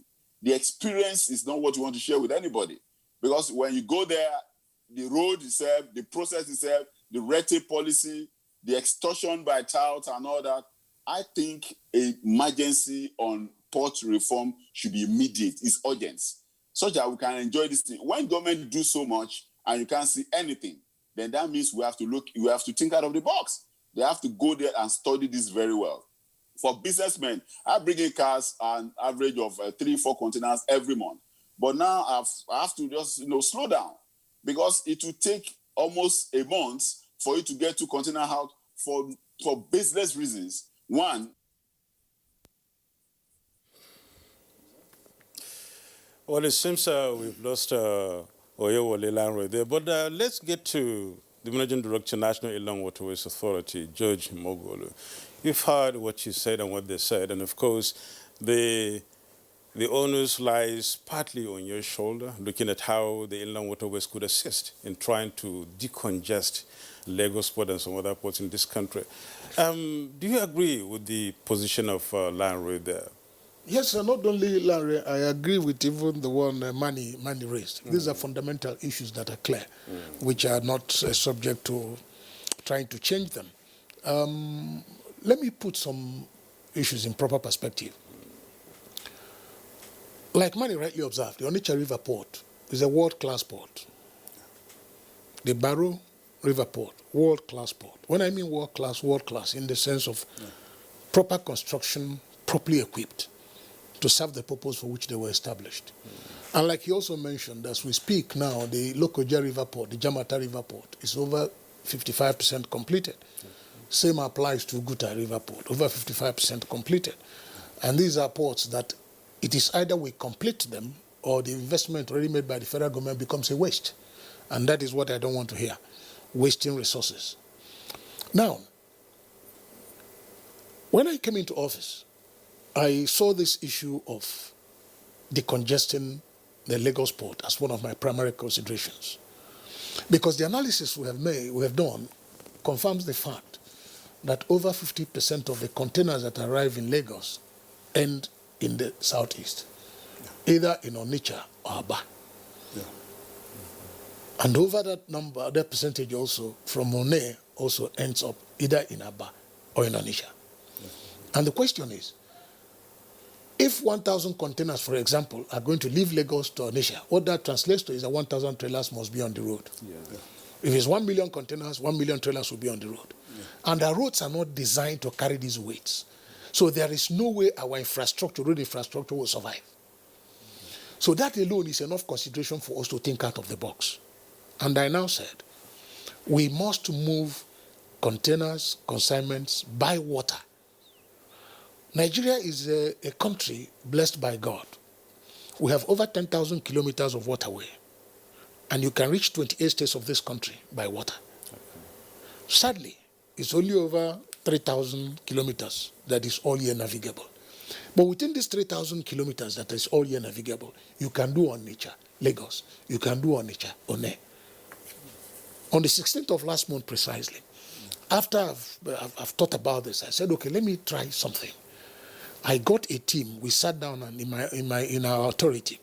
What do we do to move containers between these major ports of Lagos, of One to Onitsha? Then we said, we put up a team. We engaged the barge owners. They bought into our vision. And for the 16th of last month, we moved barges from One to Onitsha.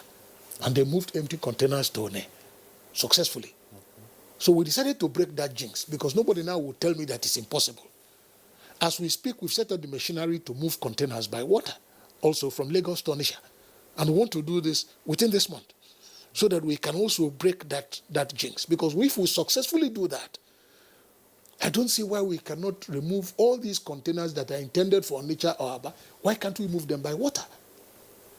Because once we do that, not only would we have created an alternative means of transport, we have reduced the pressure on our routes. Now, fortunately for me, the chief executives of all maritime agencies, we have a platform where we meet. We meet on a monthly basis now. The last one was hosted by Niwa in Lokoja. Everybody agrees with me. They've all bought into this. So I've received all the needed support, both from my two ministers, both from the ministry, both from the presidency. Everybody shares this sentiment that we must make our river ports functional. If we're able to do that, now the next stage is building confidence. Because everybody will want to see what has government done before the private sector can comfortably key in. Yeah. That was why we initiated the move to do it first. And now, having succeeded, 2 weeks ago, I was in Onitsha. I met with the Chamber of Commerce and the business community. We discussed this, and they are willing to key into this vision. But I have one challenge there.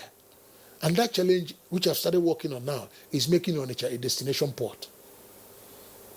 That is one way we can reduce the congestion. Because if Onitsha becomes a destination port, for example, and Barrow is a destination port, for example, what that means is that you can ship your cargo directly from port of origin to Onitsha port. If it lands in our seaports like Lagos or Ne, you cannot move it by barge to these ports because the vessels, those large vessels, may not be able to get to the river ports. Then you barge them and move them. Because once you do that now, the business community in these locations like Onitsha and Aba will now be forced, will now be compelled, will now be excited to now ship their cargoes directly to these ports. So that pressure now is removed because these cargoes will not be offloaded in the seaports. They cannot be transloaded to these barges at the point of arrival, and then they are moved to these ports. And once you do that, you reduce pressure. If we're able to make our waterways functional, like Manny rightly observed, the major challenge we have in Barrow today is not even the draft like people talk about. It's the roads. Yeah. And when I came into office, I realized that I started engaging government. The federal government graciously started work on that in line with the directive of Mr. President. I also engaged the state government. I talked with them. I met with the governor. He also is excited about getting the port to work. They are starting a road on their own also, because at the end of the day, by the time the federal government completes the one they are doing and the one the Niger State government wants to do, we'll end up having two access routes to Barrow Port, and that is key because it's going to open up the port, and then we'll have the opportunity of moving cargo through these routes. Because unless we do that, you see, this multimodal means of transportation is also very key. Fortunately, like you heard Hassan said, the rail lines, government is taking the rail lines now from the ports to the out of the port to various locations, because that will also provide an opportunity. Because in civilized democracies, in the civilized world, bulk cargo is not moved by road. Yeah. Majorly, bulk cargo is moved either by water or by rail. Because everybody is conscious of the fact that you cannot subject your road. Can you imagine, like Manny rightly said, 5,000 trailers going to the Apapa port on a daily basis? Yes, sir. That is outrageous. And then no matter how strong the road no matter how strong the road is, you can't survive 3 rainy seasons. You can't survive 3 rainy seasons. 5,000 trailers. Yes, sir. Which means in every 10 days, 50,000 trailers in and out of a particular location. That's a major challenge. And in most cases, the trucks are dead weight. Yeah, dead weight. They're stationary. On the queue, waiting. Like you said, if you go to the bridge, even in risk-out bridges, you find trailers standing there for 1 month, for 2 weeks. Dead weight at a particular point for 2 weeks. So Lagos also has to worry about its own survival, because if those bridges begin to give way, then we're back to the 1970s when there was vehicular traffic congestion in Lagos. Unfortunately, the NPA has, like Hassan also said, which is also a very welcome development, the introduction of various incentives, because you may recall that not long ago, a large mask liner came to One, it was last month. Yeah, One, yeah. A very large mask liner. In fact, the biggest, as I was told, came to One. That is a sign in the right direction, because that has also created giving the clear impression and commitment of government, because the charges, the fees that has to do, it has related with cargo clearing and what have you for the Southeast was reduced. There are associated issues. I believe that those associated issues have been taken care of. I mean, there was a time they were raising the issue of sea robbery and piracy and so on and so forth. But there's a point that the Executive Secretary of the Shippers Council made, among several other points. I would like you to respond to this. That's Hassan Bello. He said one of the causative factors for congestion in Lagos has to do with the operating hours of the officials. They come to work at 8 perhaps, probably knock off by 4 or 5. In other words, they work at the daytime. At the airports, most of our airports, the international airports, they operate 24 hours a day. I mean, one of the excitements that you would have found in recent years in Nigerian airports is that you can take off at midnight and land at another airport, local flight. And you have an interagency meeting on a monthly basis, which you said. How might this issue be addressed so that come rain, come shine, night and day, the ports are in operation? You have workers who are running their shifts. Rather than having just daytime, when it is 5 o'clock, the man locks up his pen, goes home. Yes, this issue is part of the reforms that is ongoing now. Because I remember that it's one of the issues that was presented to us in one of our meetings, in fact, the meeting in Lagos and then the one in Lokoja. And we appraised the effort that is being made to make our ports 24-hour functional. It's part of the things that is being done now. Effort is being made to bring that into fruition, because certainly there is no way you can run a port effectively on a 12-hour basis. You can't. It's not possible. You see, if we want to achieve, like the turnaround time man is talking about 3-4 days. Hassan was saying the maximum of 7 days. Fair enough. If it was 7 days, if we achieve 7 days from 2 months down to 7 days, that's a magnificent effort. But the truth here remains that is in the offing. Work is going on in that direction, because it's part of the reforms that we discussed, and the NTA is working towards, to ensure that our ports are 24-hour functional. Well, that shouldn't be such a big deal to sort out. I'll give you an example. In Lagos, when LASMA was starting, LASMA is the Lagos State Transport Management Authority. It started under Tinubu when he was governor. When they launched LASMA, they were operating like the civil service. You come to work at 8, by 4 o'clock you knock off. So peak periods when Lagos traffic is craziest, the LASMA officials are not at their posts. Peak period when people are closing from work, LASMA officials are not at their post, because they would have done their regular shift 8 hours and knocked off. And the government then said, no, that this is not going to be workable if we are to realize the objective of really helping to control and manage traffic in Lagos. So they began running shift system, which also meant that you had to hire more hands, so that before crack of dawn, you find LASMA officials at their duty posts. Late into the night, you also find LASMA officials at their duty posts. I know that the ports can be a different ballgame, but it's workable. It's workable. Nobody says it's not workable. But the point here is that you have to build synergy with other key players in the port. Namely? Port is a lot different from that. For example, you have to bring in the customs. Yes, sir. You have to bring in the banks. Okay? You have to bring in the security agencies. It's not something that the management of the port, by way of NPA coming out of decree it into existence.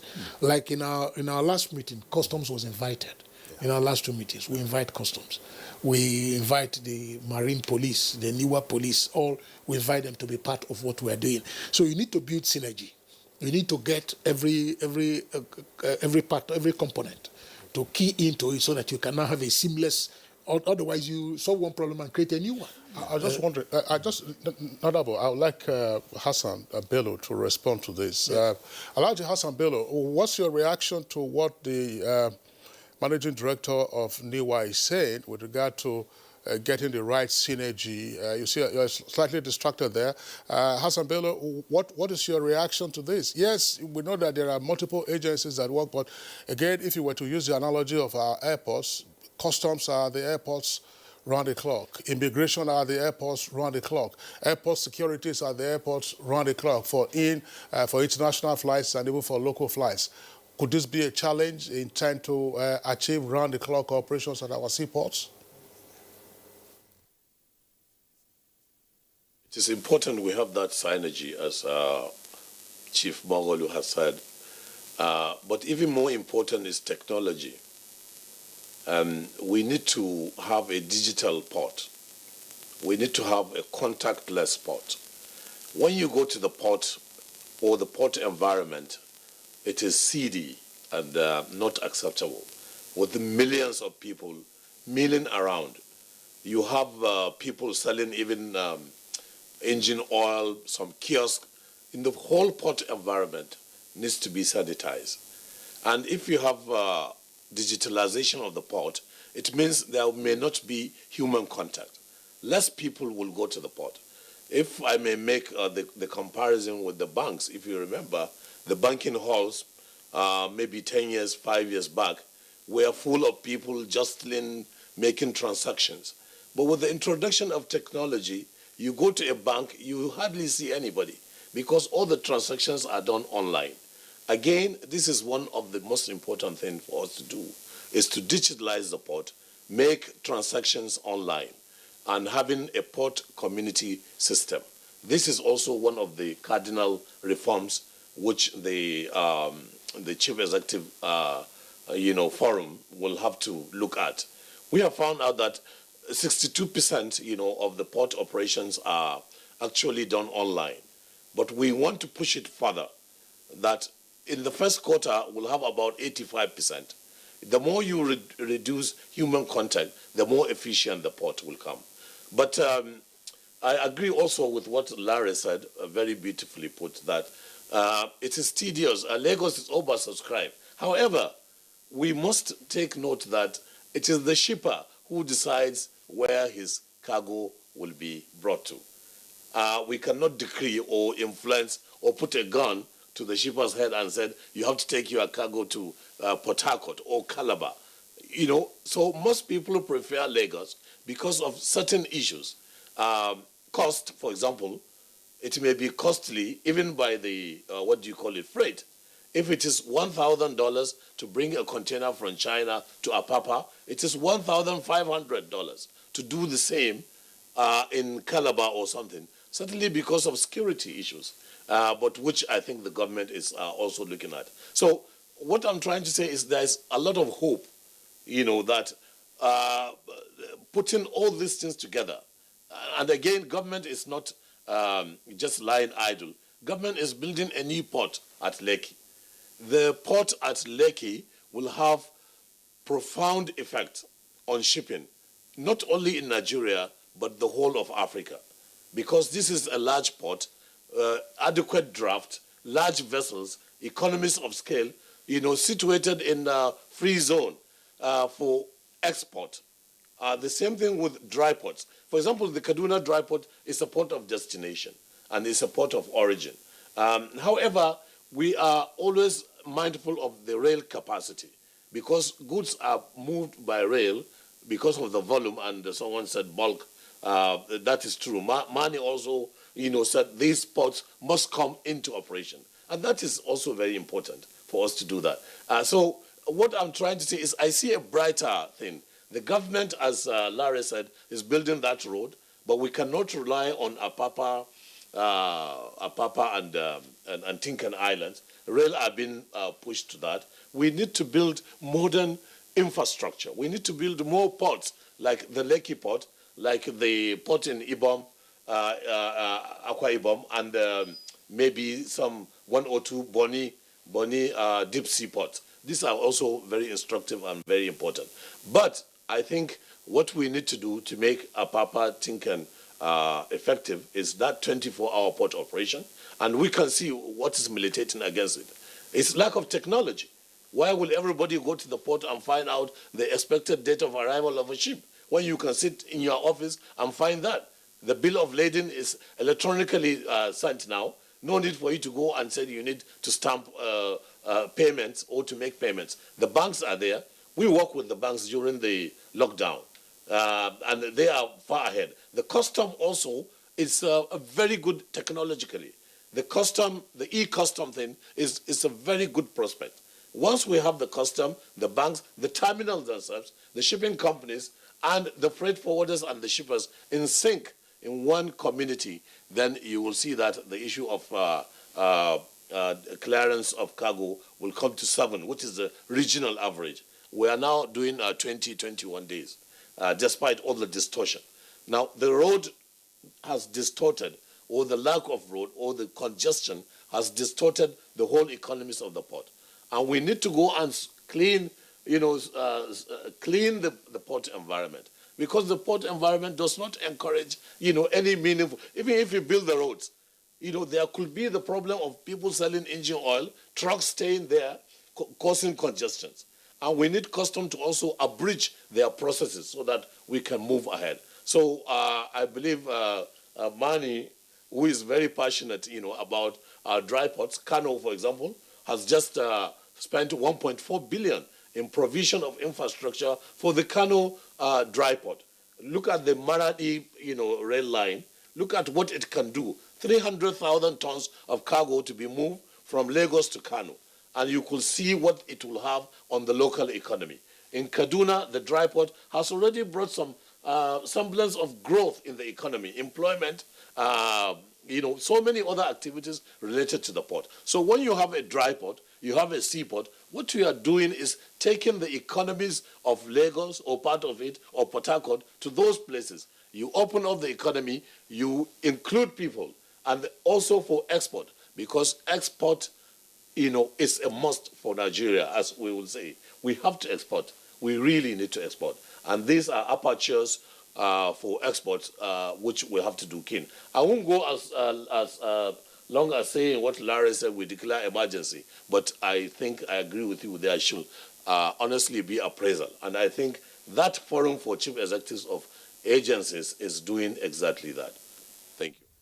So much, Hassan Bello. I think you raised a lot of points here which are really heartwarming and charring. The digitization thing is one great thing that should be pursued seriously, because that is the vogue all over, and that's the in thing in all ports across the world and in all life endeavors anyway. There are so many issues you raised too, which I think, Kingsley, Nigeria is blessed, really, very much blessed. Big time, no doubt about that. Look at the ports all over, the dry ports, the sea ports, there were so many of them. But so much so now that you find attraction in one port like Lagos, Tinkan. What makes Lagos so much attractive? Let me put this to Larry, Oyo Larry.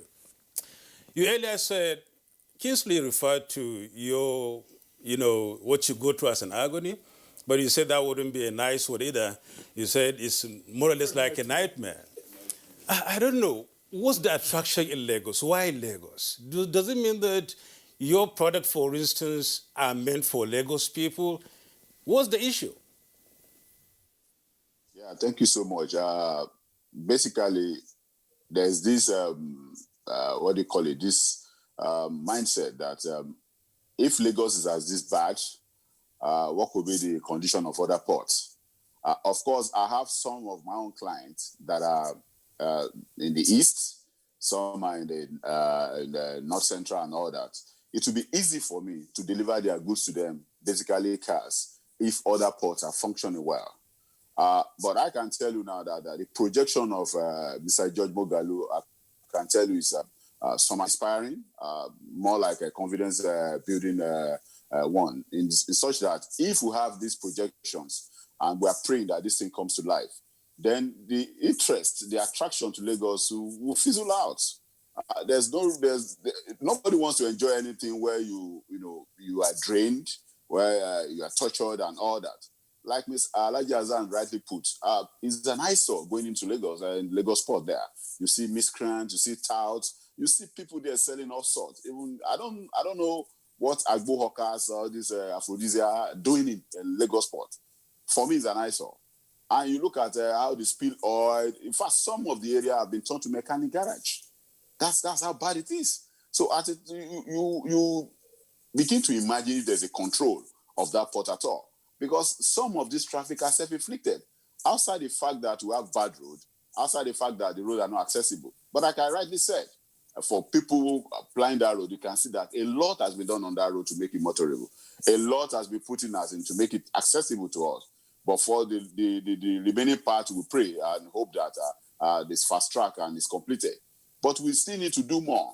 The technology, Elijah has said, is what we need to make it seamless, such that we don't have that place too overcrowded. We have nothing to do there. I just have to be in my office, or I receive my telecom relief copy through via email, via fax. I pay through e-custom. So I can as well sit here and have my agent do the clearing. So without much ado. But because of the, red tape policies, for some that even, there are some people there that they don't mean well. At times, you say we scream government, but there are some people there that are not doing what is just to be done, the right thing to be done. But of course, you still have the boxes stop at the government table. Somebody has to take responsibility. Somebody has to do this. There should be a firm process of deterrent in everything that will mitigate against a seamless operation at the port. I want to go to Onem. I want to go to Eastern Port if I know the road are accessible. It's just a one dial to my client that there will be no reason for me to do this through Lagos. Instead of, when Alhaji said I have to pay 1,500 to Eastern Port as against $1,000 in Lagos. But if you factor the process, if you factor the torture, if you factor the delay, it's amount to the same thing. So if I can get my port cleared at Eastern Port and I have my client there, so it's easy for me. Go there, let the port there, let it be cleared there, and be delivered. So the turnaround time is reduced. Then you can do other things with your time. It saves costs. Then the average turnover itself will increase, because if one container is locked down for an average of 27 days, how are you going to do another one? What about the money that has been tied down? The profits and all that, everything is a one-off process. So I feel with the projection we've had so far, with the plans on ground, I pray that all these things are activated and we can see them, coming to life. The dry port, let it be optimally used. The access road to the Eastern Port, as I rightly mentioned, I've not been there. I don't know the state of the road, so I can't say what I've not seen. But I'm praying that if all these things with the projection of Mogalu, to some extent, I think I'm inspired. But I want it to be more of, of action than talk, when you can walk your talk. And I've been following you for quite a while, and I feel you will not be there and see things don't going the right way. So we are hoping, we are trusting that things will be done rightly. We have been committed thus far, and we are undaunted. We know things will change for better, and we are hoping that this thing will not be delayed. Because when you look at how many people have gone out of the business just because of the edict, just because of the laws, just because of the red tape policy, then you can imagine the labor force of people who have been thrown out of that job. Because if I have staff strength of about just 15, and if I have to go through the same process and throw them out, what will happen? So we are trusting, we are committed, we are hopeful, but we are talking about time. We're talking about technology. Make it seamless. Let it be easy for us to do. Let us bring it in the road. Let them speed it up. Let them do what they have to do, because that road has been abandoned for long. You cannot say it's just start now. It's been there forever. But for what I've seen, I think I'm inspired. But of course, I need more. We need more. Everybody wants more. We want a situation whereby we can bring in as many as possible and increase the economy up. Let's just do what we have to do right now so that it can go round. Because if I will transfer that cost, I will transfer the energy, I will transfer the edit to my clients. So I will not bear the cost alone. It's a chain, it's a value chain. So for me, we are hoping as a businessman, all we want to do is want to make profit. But you want to make profit in a viable environment. You want to make profit where you know that, okay, you will not, the capital itself will not fizzle out in the process of doing business. So that is my take. We are trusting, we are hoping, and Mr. Mogalu should keep on doing the good work. And we want him to walk the talk. We want more action. We don't want to be told this, and at the end of the day, we don't see anything. We want this thing to come to life, and we are praying that Nigeria will be a better place for all. Thank you. Thank you very much, Mr. Oyewole Lanre, for your comments. I just wanted either yourself, but you've been speaking for a while, just Hassan Bello.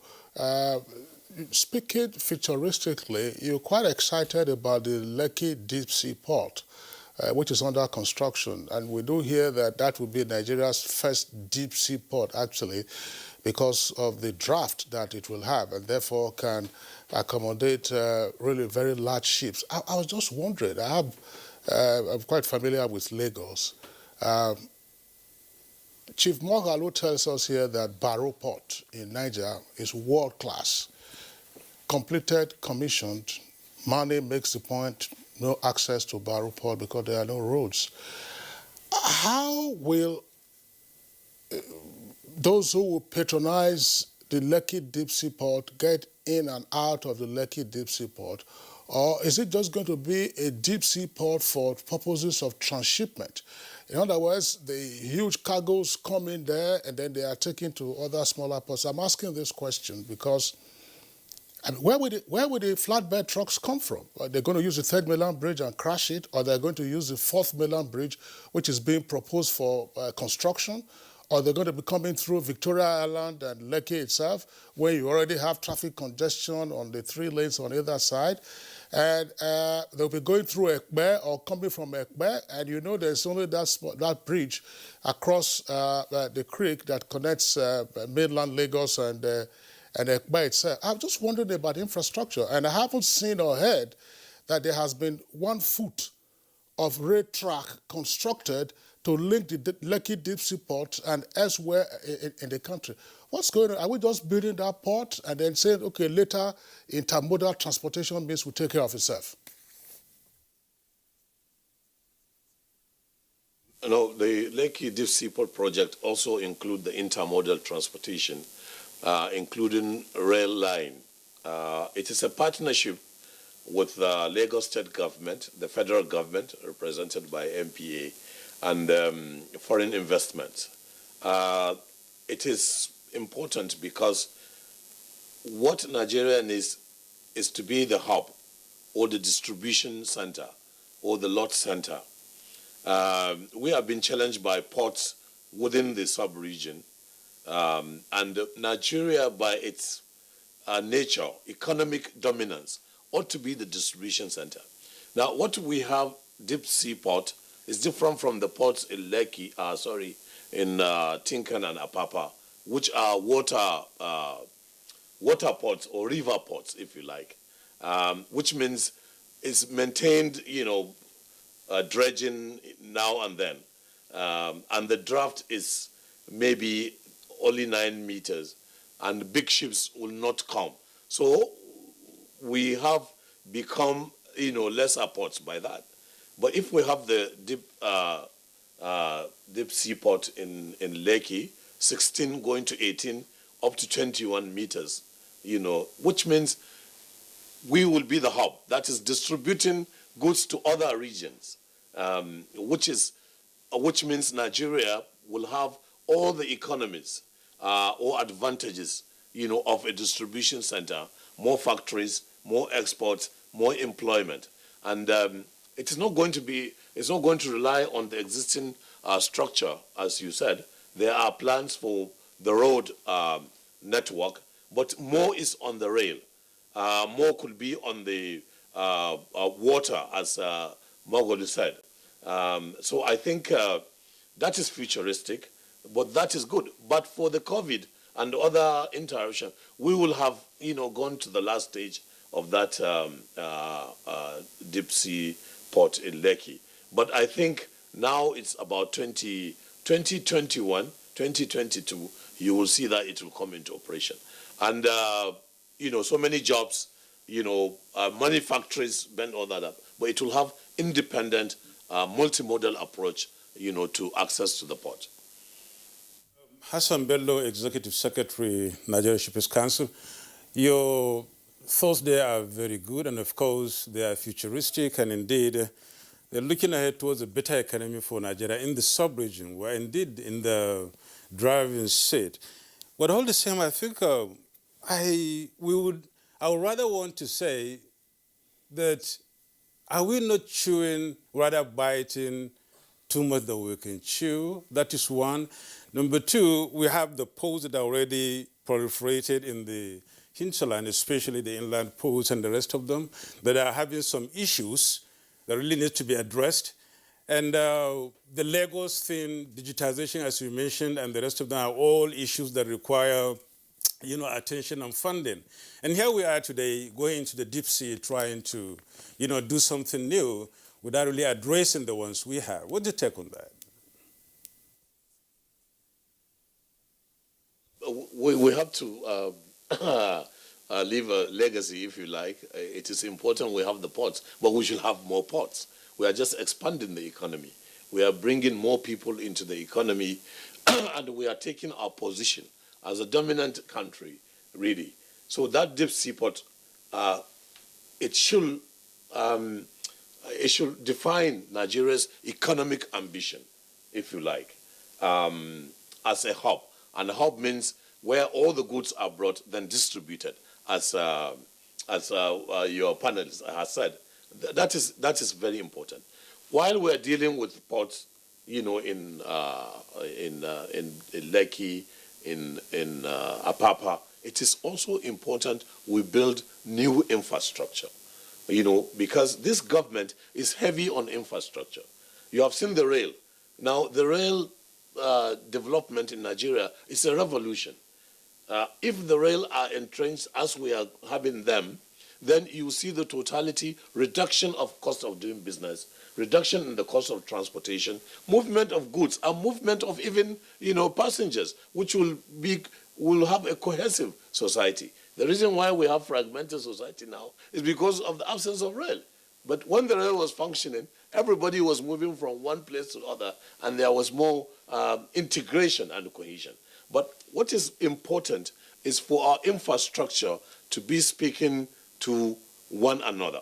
I like the port in Baro, for example, to know what's happening at the dry port in Kaduna. It's not just to build infrastructure. This infrastructure must be meaningful. They must look at the totality of what is obtaining now in Nigeria and what we are going to do in the future. We are looking at modern infrastructure. So the Lekki seaport will stop whatever happened in Apapa and Lekki. The Kaduna dry port will not have congestion. They will not have manual issues. They will be digitalized. So for every infrastructure, you build a new one, you learn the lessons. That's what we said, we don't want Apapa 2, in Lekki. And that, I think, is destructive. So the proponents of Lekki, promoters of Lekki Seaport are aware of all the mistakes we have made, and I think they are taking care of that. So to answer your question, it's always good to have. The more ports you have, the more you expand the economy. The more you trigger, movement of cargo, the more government gets revenue, the more people get employment, and the more dominant your position, economic position is within the Western African sub-region is concerned. Thank you. Master Hassan Bello.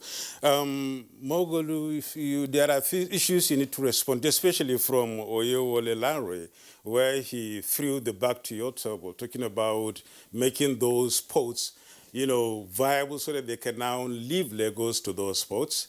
Some also money. I think you have some issues right here to talk about, because there are explanations we really want to have about the Lekki Deep Sea Port and, of course, how to decongest the existing Apapa and Chicken Island ports. We will do that when we come back from the break. You're watching Good Morning Nigeria.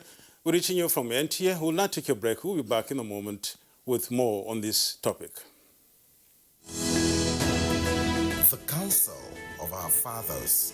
I believe we have fought one civil war too many in this country. So those who experience it will run away from it. Nigerian youths, let's build our nation together.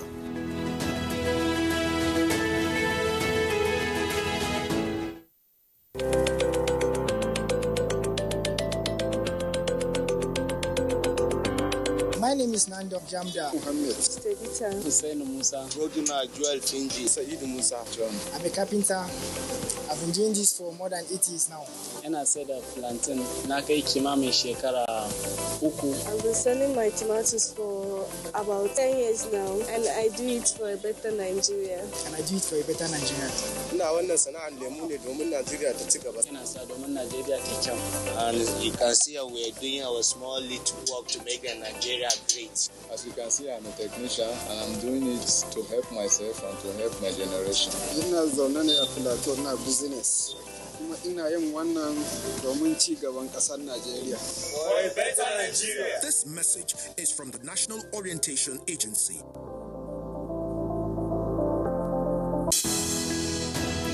Dialogue, empathy, love, and unity. These are vital components of nation building. For all to be well, we appeal that we should refrain from volatile, provocative, inciting messages and language. Let's build and not destroy.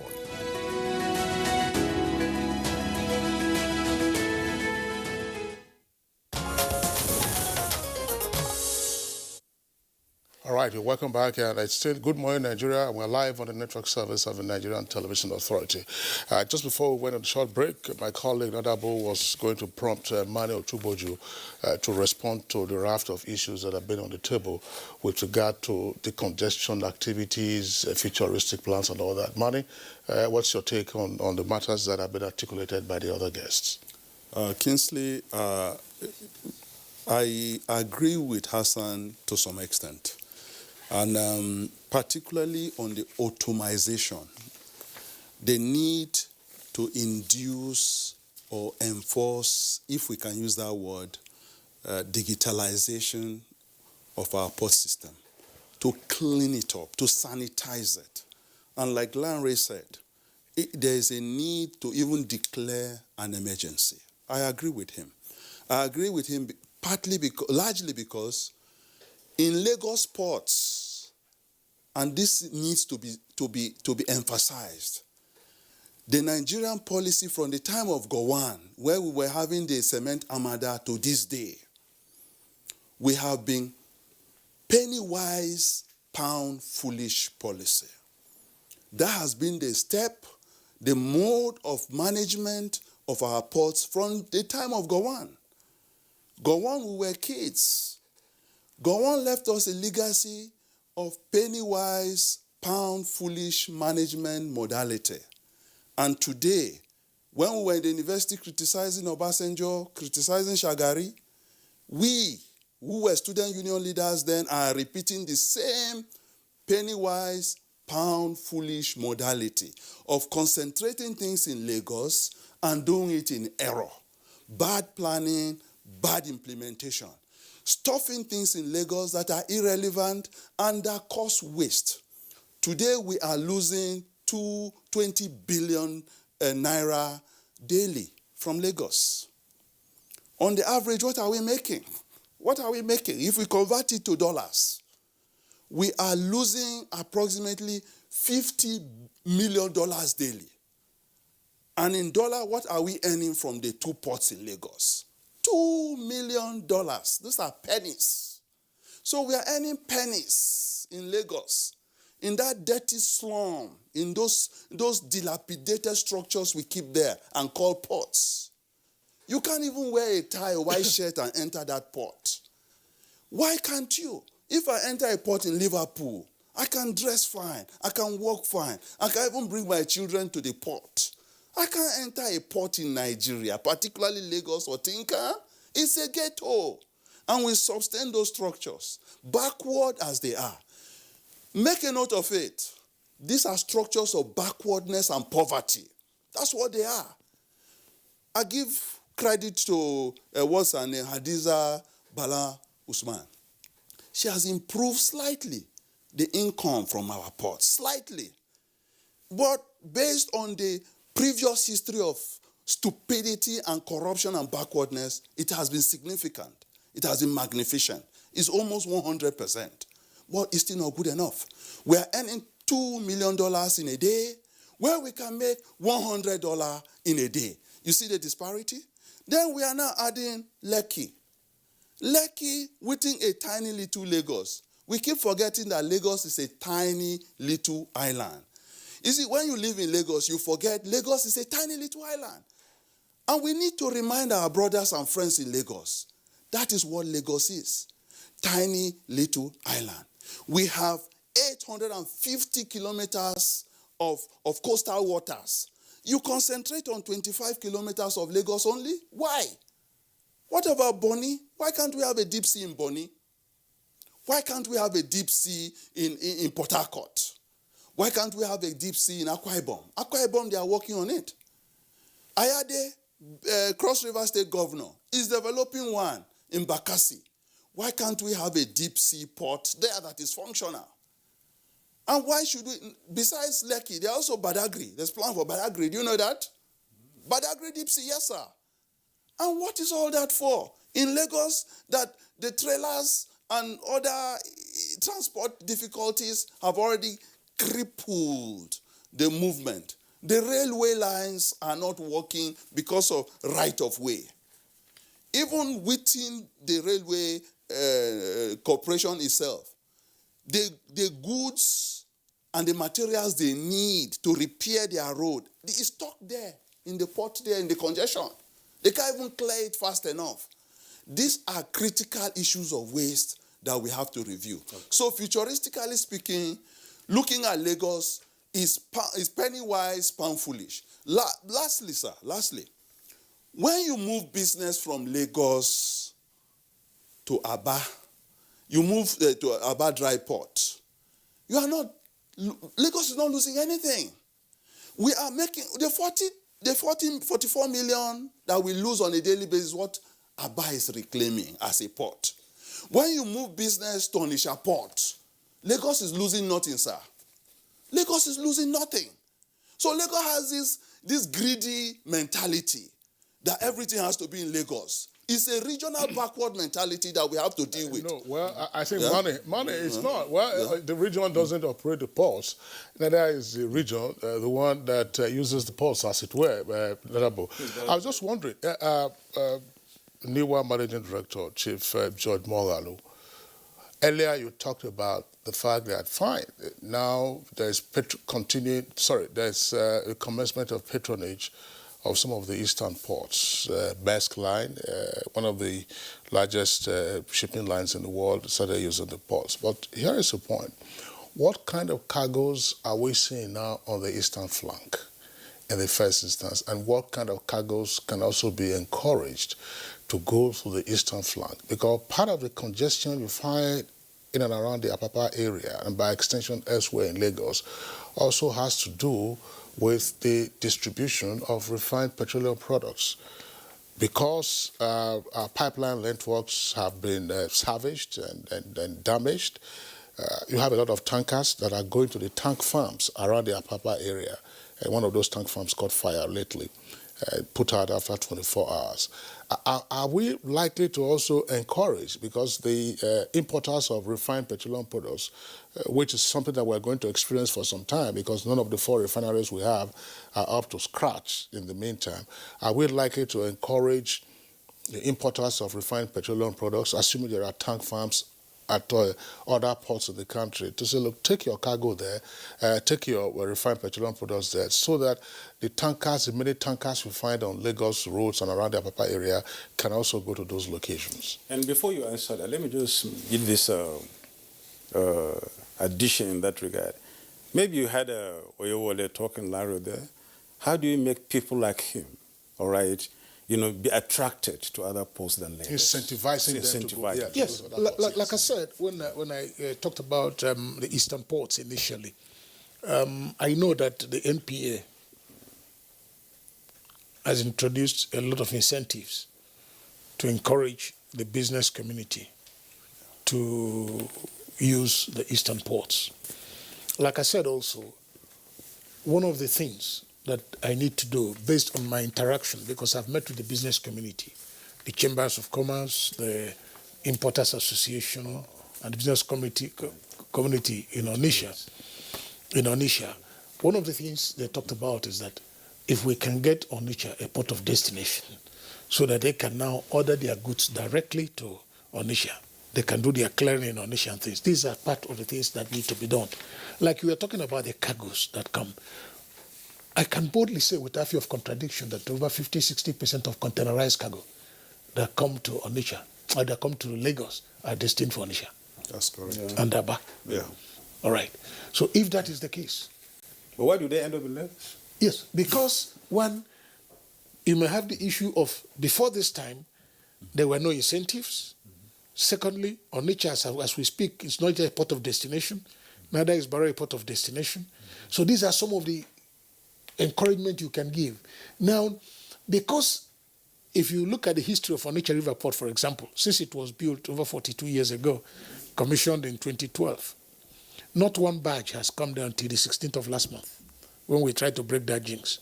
So what pushed me is to do something that has not been done before, because people have the impression that it cannot work. Yeah. So we needed to clear that jinx, that it can work. It has not worked because it has not been done. Now, what do we do now in order to make these ports of destination? Yeah. And particularly also for the distribution of refined petroleum products. Yes, I will get to that. Yes. The process is on with regards to making it a port of destination. Because of our time issue, when I had a meeting with the Pengassan, we have even gone to the extent of signing an MOU so that they can use the waterways to move petroleum products. I'm not of the school of thought that we must put all our farm tanks near the port. No, I don't believe in that. I don't accept that, because it's part of the challenge we are having now. If we projected the size of our economy, if we projected the rise in population and what have you, and the business interests, I don't see why we should have allowed all those tank farms to be built within the entire port area. What's wrong with moving them out? And that is why if we develop our inland water transportation system, why not? You can have your tank farm a lot distant from the port, and then you move your cargo from the port as they arrive straight to your tank farm, directly from the port. Wow. For example, now we're talking with a group that wants to do tank farms in Lokoja, because they are projecting into the future. Because they know that the moment we complete the river port in Lokoja, and then it's made a port of destination, what is wrong with moving cargo destined for Lokoja? And then they can move it by barges through the inland waterways to their tank farm in Lokoja. But now it may appear not to be a good business idea, but they are looking into the future. It's a futuristic plan that if we put it into concrete terms, will be of benefit to our economy and to the nation at large. So containerized cargo, everything has to be done to encourage inland waterway transportation, because the moment we do that, I am of the school of thought that it is the catalyst to decongest our ports. And same thing with the dry ports too. Correct.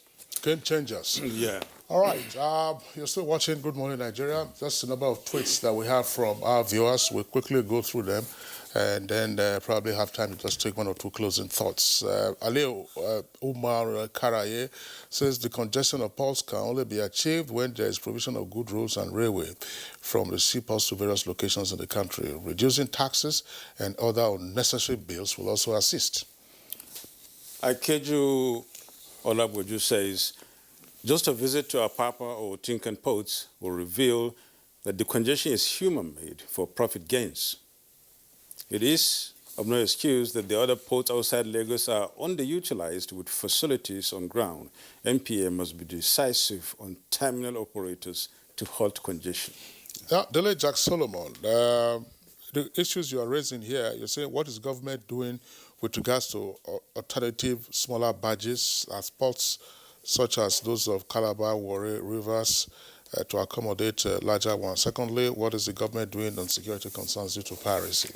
Francis Obi says there are lots of bottlenecks in clearing of goods, and it should not be left under the company to be clearing. All the clearing agents know what they are facing and have been complaining about it. Chris Simeon, congestion at Apapa Seaport is pathetic.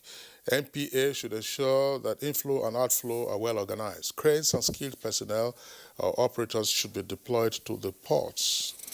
Innocent Yawal James says reviving the other seaports to optimum service delivery where ships will have an alternative route to Nigeria, will help decongest even the almighty Lagos, Lagos-Ibadan Road, thereby raking in more revenues and creating more jobs. Ogwayen Christian, it would be a great idea.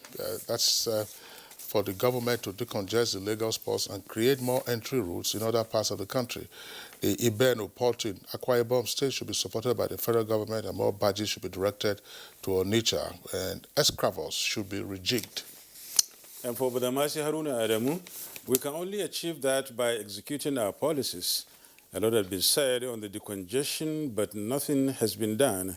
More so, decentralization of seaports to other geographical zones of the country to give room for competition.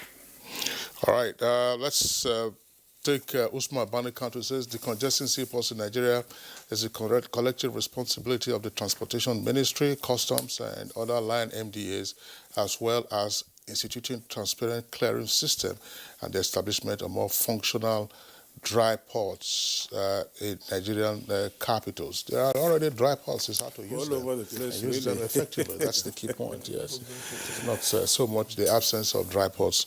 And that's it on the Twitter segment of this program. We will now take final thoughts in this regard. We have less than 2 minutes to round up this program. Let's see how you give us, or what you would give us as a final thought about the projections made in this program, especially from the other panelists. Hassan Bello, what is your final thought in 30, 45 seconds about, especially what you talked about, the digitization, the Lekki Port, and the other areas you mentioned? How do you want Nigerians to accept this as novel and game changers?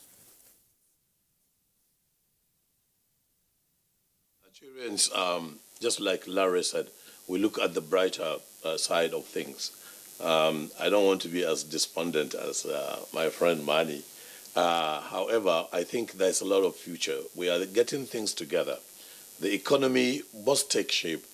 We have to depend on the maritime industry more and more, not as an alternative, but as an option to the oil industry. And we are talking about many $1 trillion, $6 trillion industry if the maritime industry is well structured. And we're on that path with infrastructure, with openness, transparency, efficiency, competition. I think this will all come together in the nearest future. But we need to also have attitudinal changes, in the way we do things. We need to be transparent, support the government, which is doing a lot in infrastructure. It's not only the infrastructure, but the processes. Call-up system on trucks. Nobody should just come to the road just to beat or shunt. A lot of mannerism will have to change. And I think in that transport sector, I think we have found, the path, and we are getting there. And that will reflect positively on Nigeria's economy. Bello, Executive Secretary, Chief Executive Officer, Nigeria Shippers Council. Oyewole Lanre, please, in 30 seconds, if you will, talk to us finally on your position as regards most especially changing from Lagos to other ports as you try to get out of this nightmare.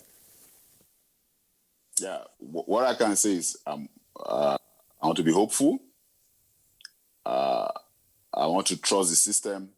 And I'm believing, and much has been said from Alhaji Hassan, from Chief George Mogalu, and my dear brother Mane. I think we're on the same page. We want a turnaround. We want a change, a total departure from the old order. We want a situation whereby we can have our business done seamlessly. We want total decongestion. We want them to decentralize this. A reform process. Like I said, my word has maintained my stand that emergency reform policy and Nigerian ports should be that of emergency. We're trusting the government for all the projection I've had this morning. To some extent, I think confidence building process somehow is activated. We're hoping and we're trusting. We want a situation whereby we have a new lease of life when we get into our ports. I'm believing, and I'm undaunted.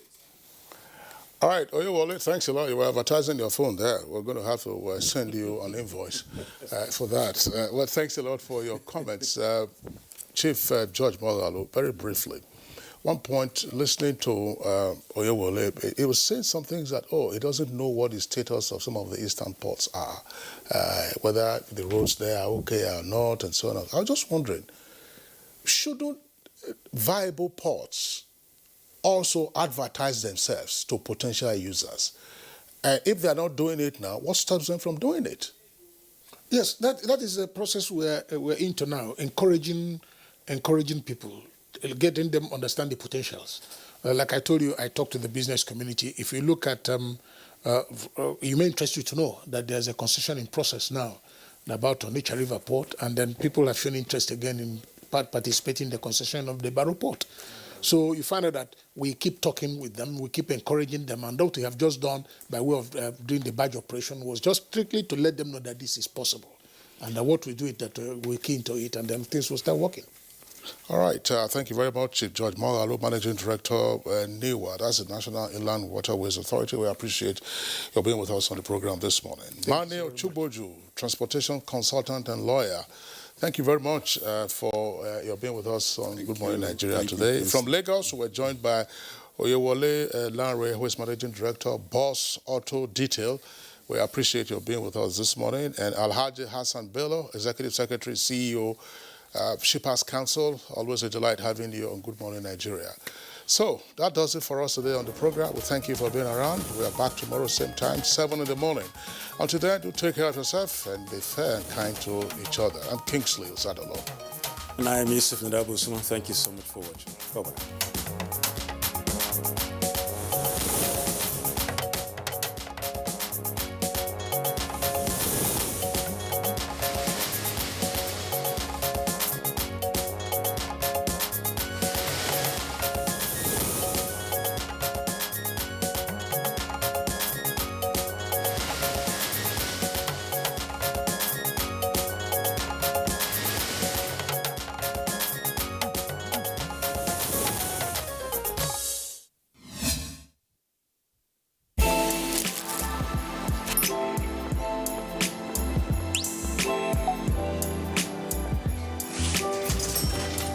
Hey beautiful, your eyes, your smile are all begging me to take you home tonight.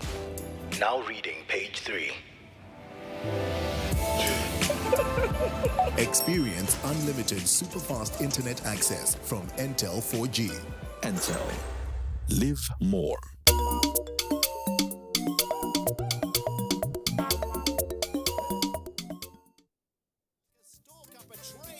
NTA Sports 24 brings you all sports, all time and all day. Tune in to watch NTA Sports 24 on Star Times Channel 270, StarSat on Channel 434 and Free TV on Channel 731. NTA Sports 24, where sports thrive.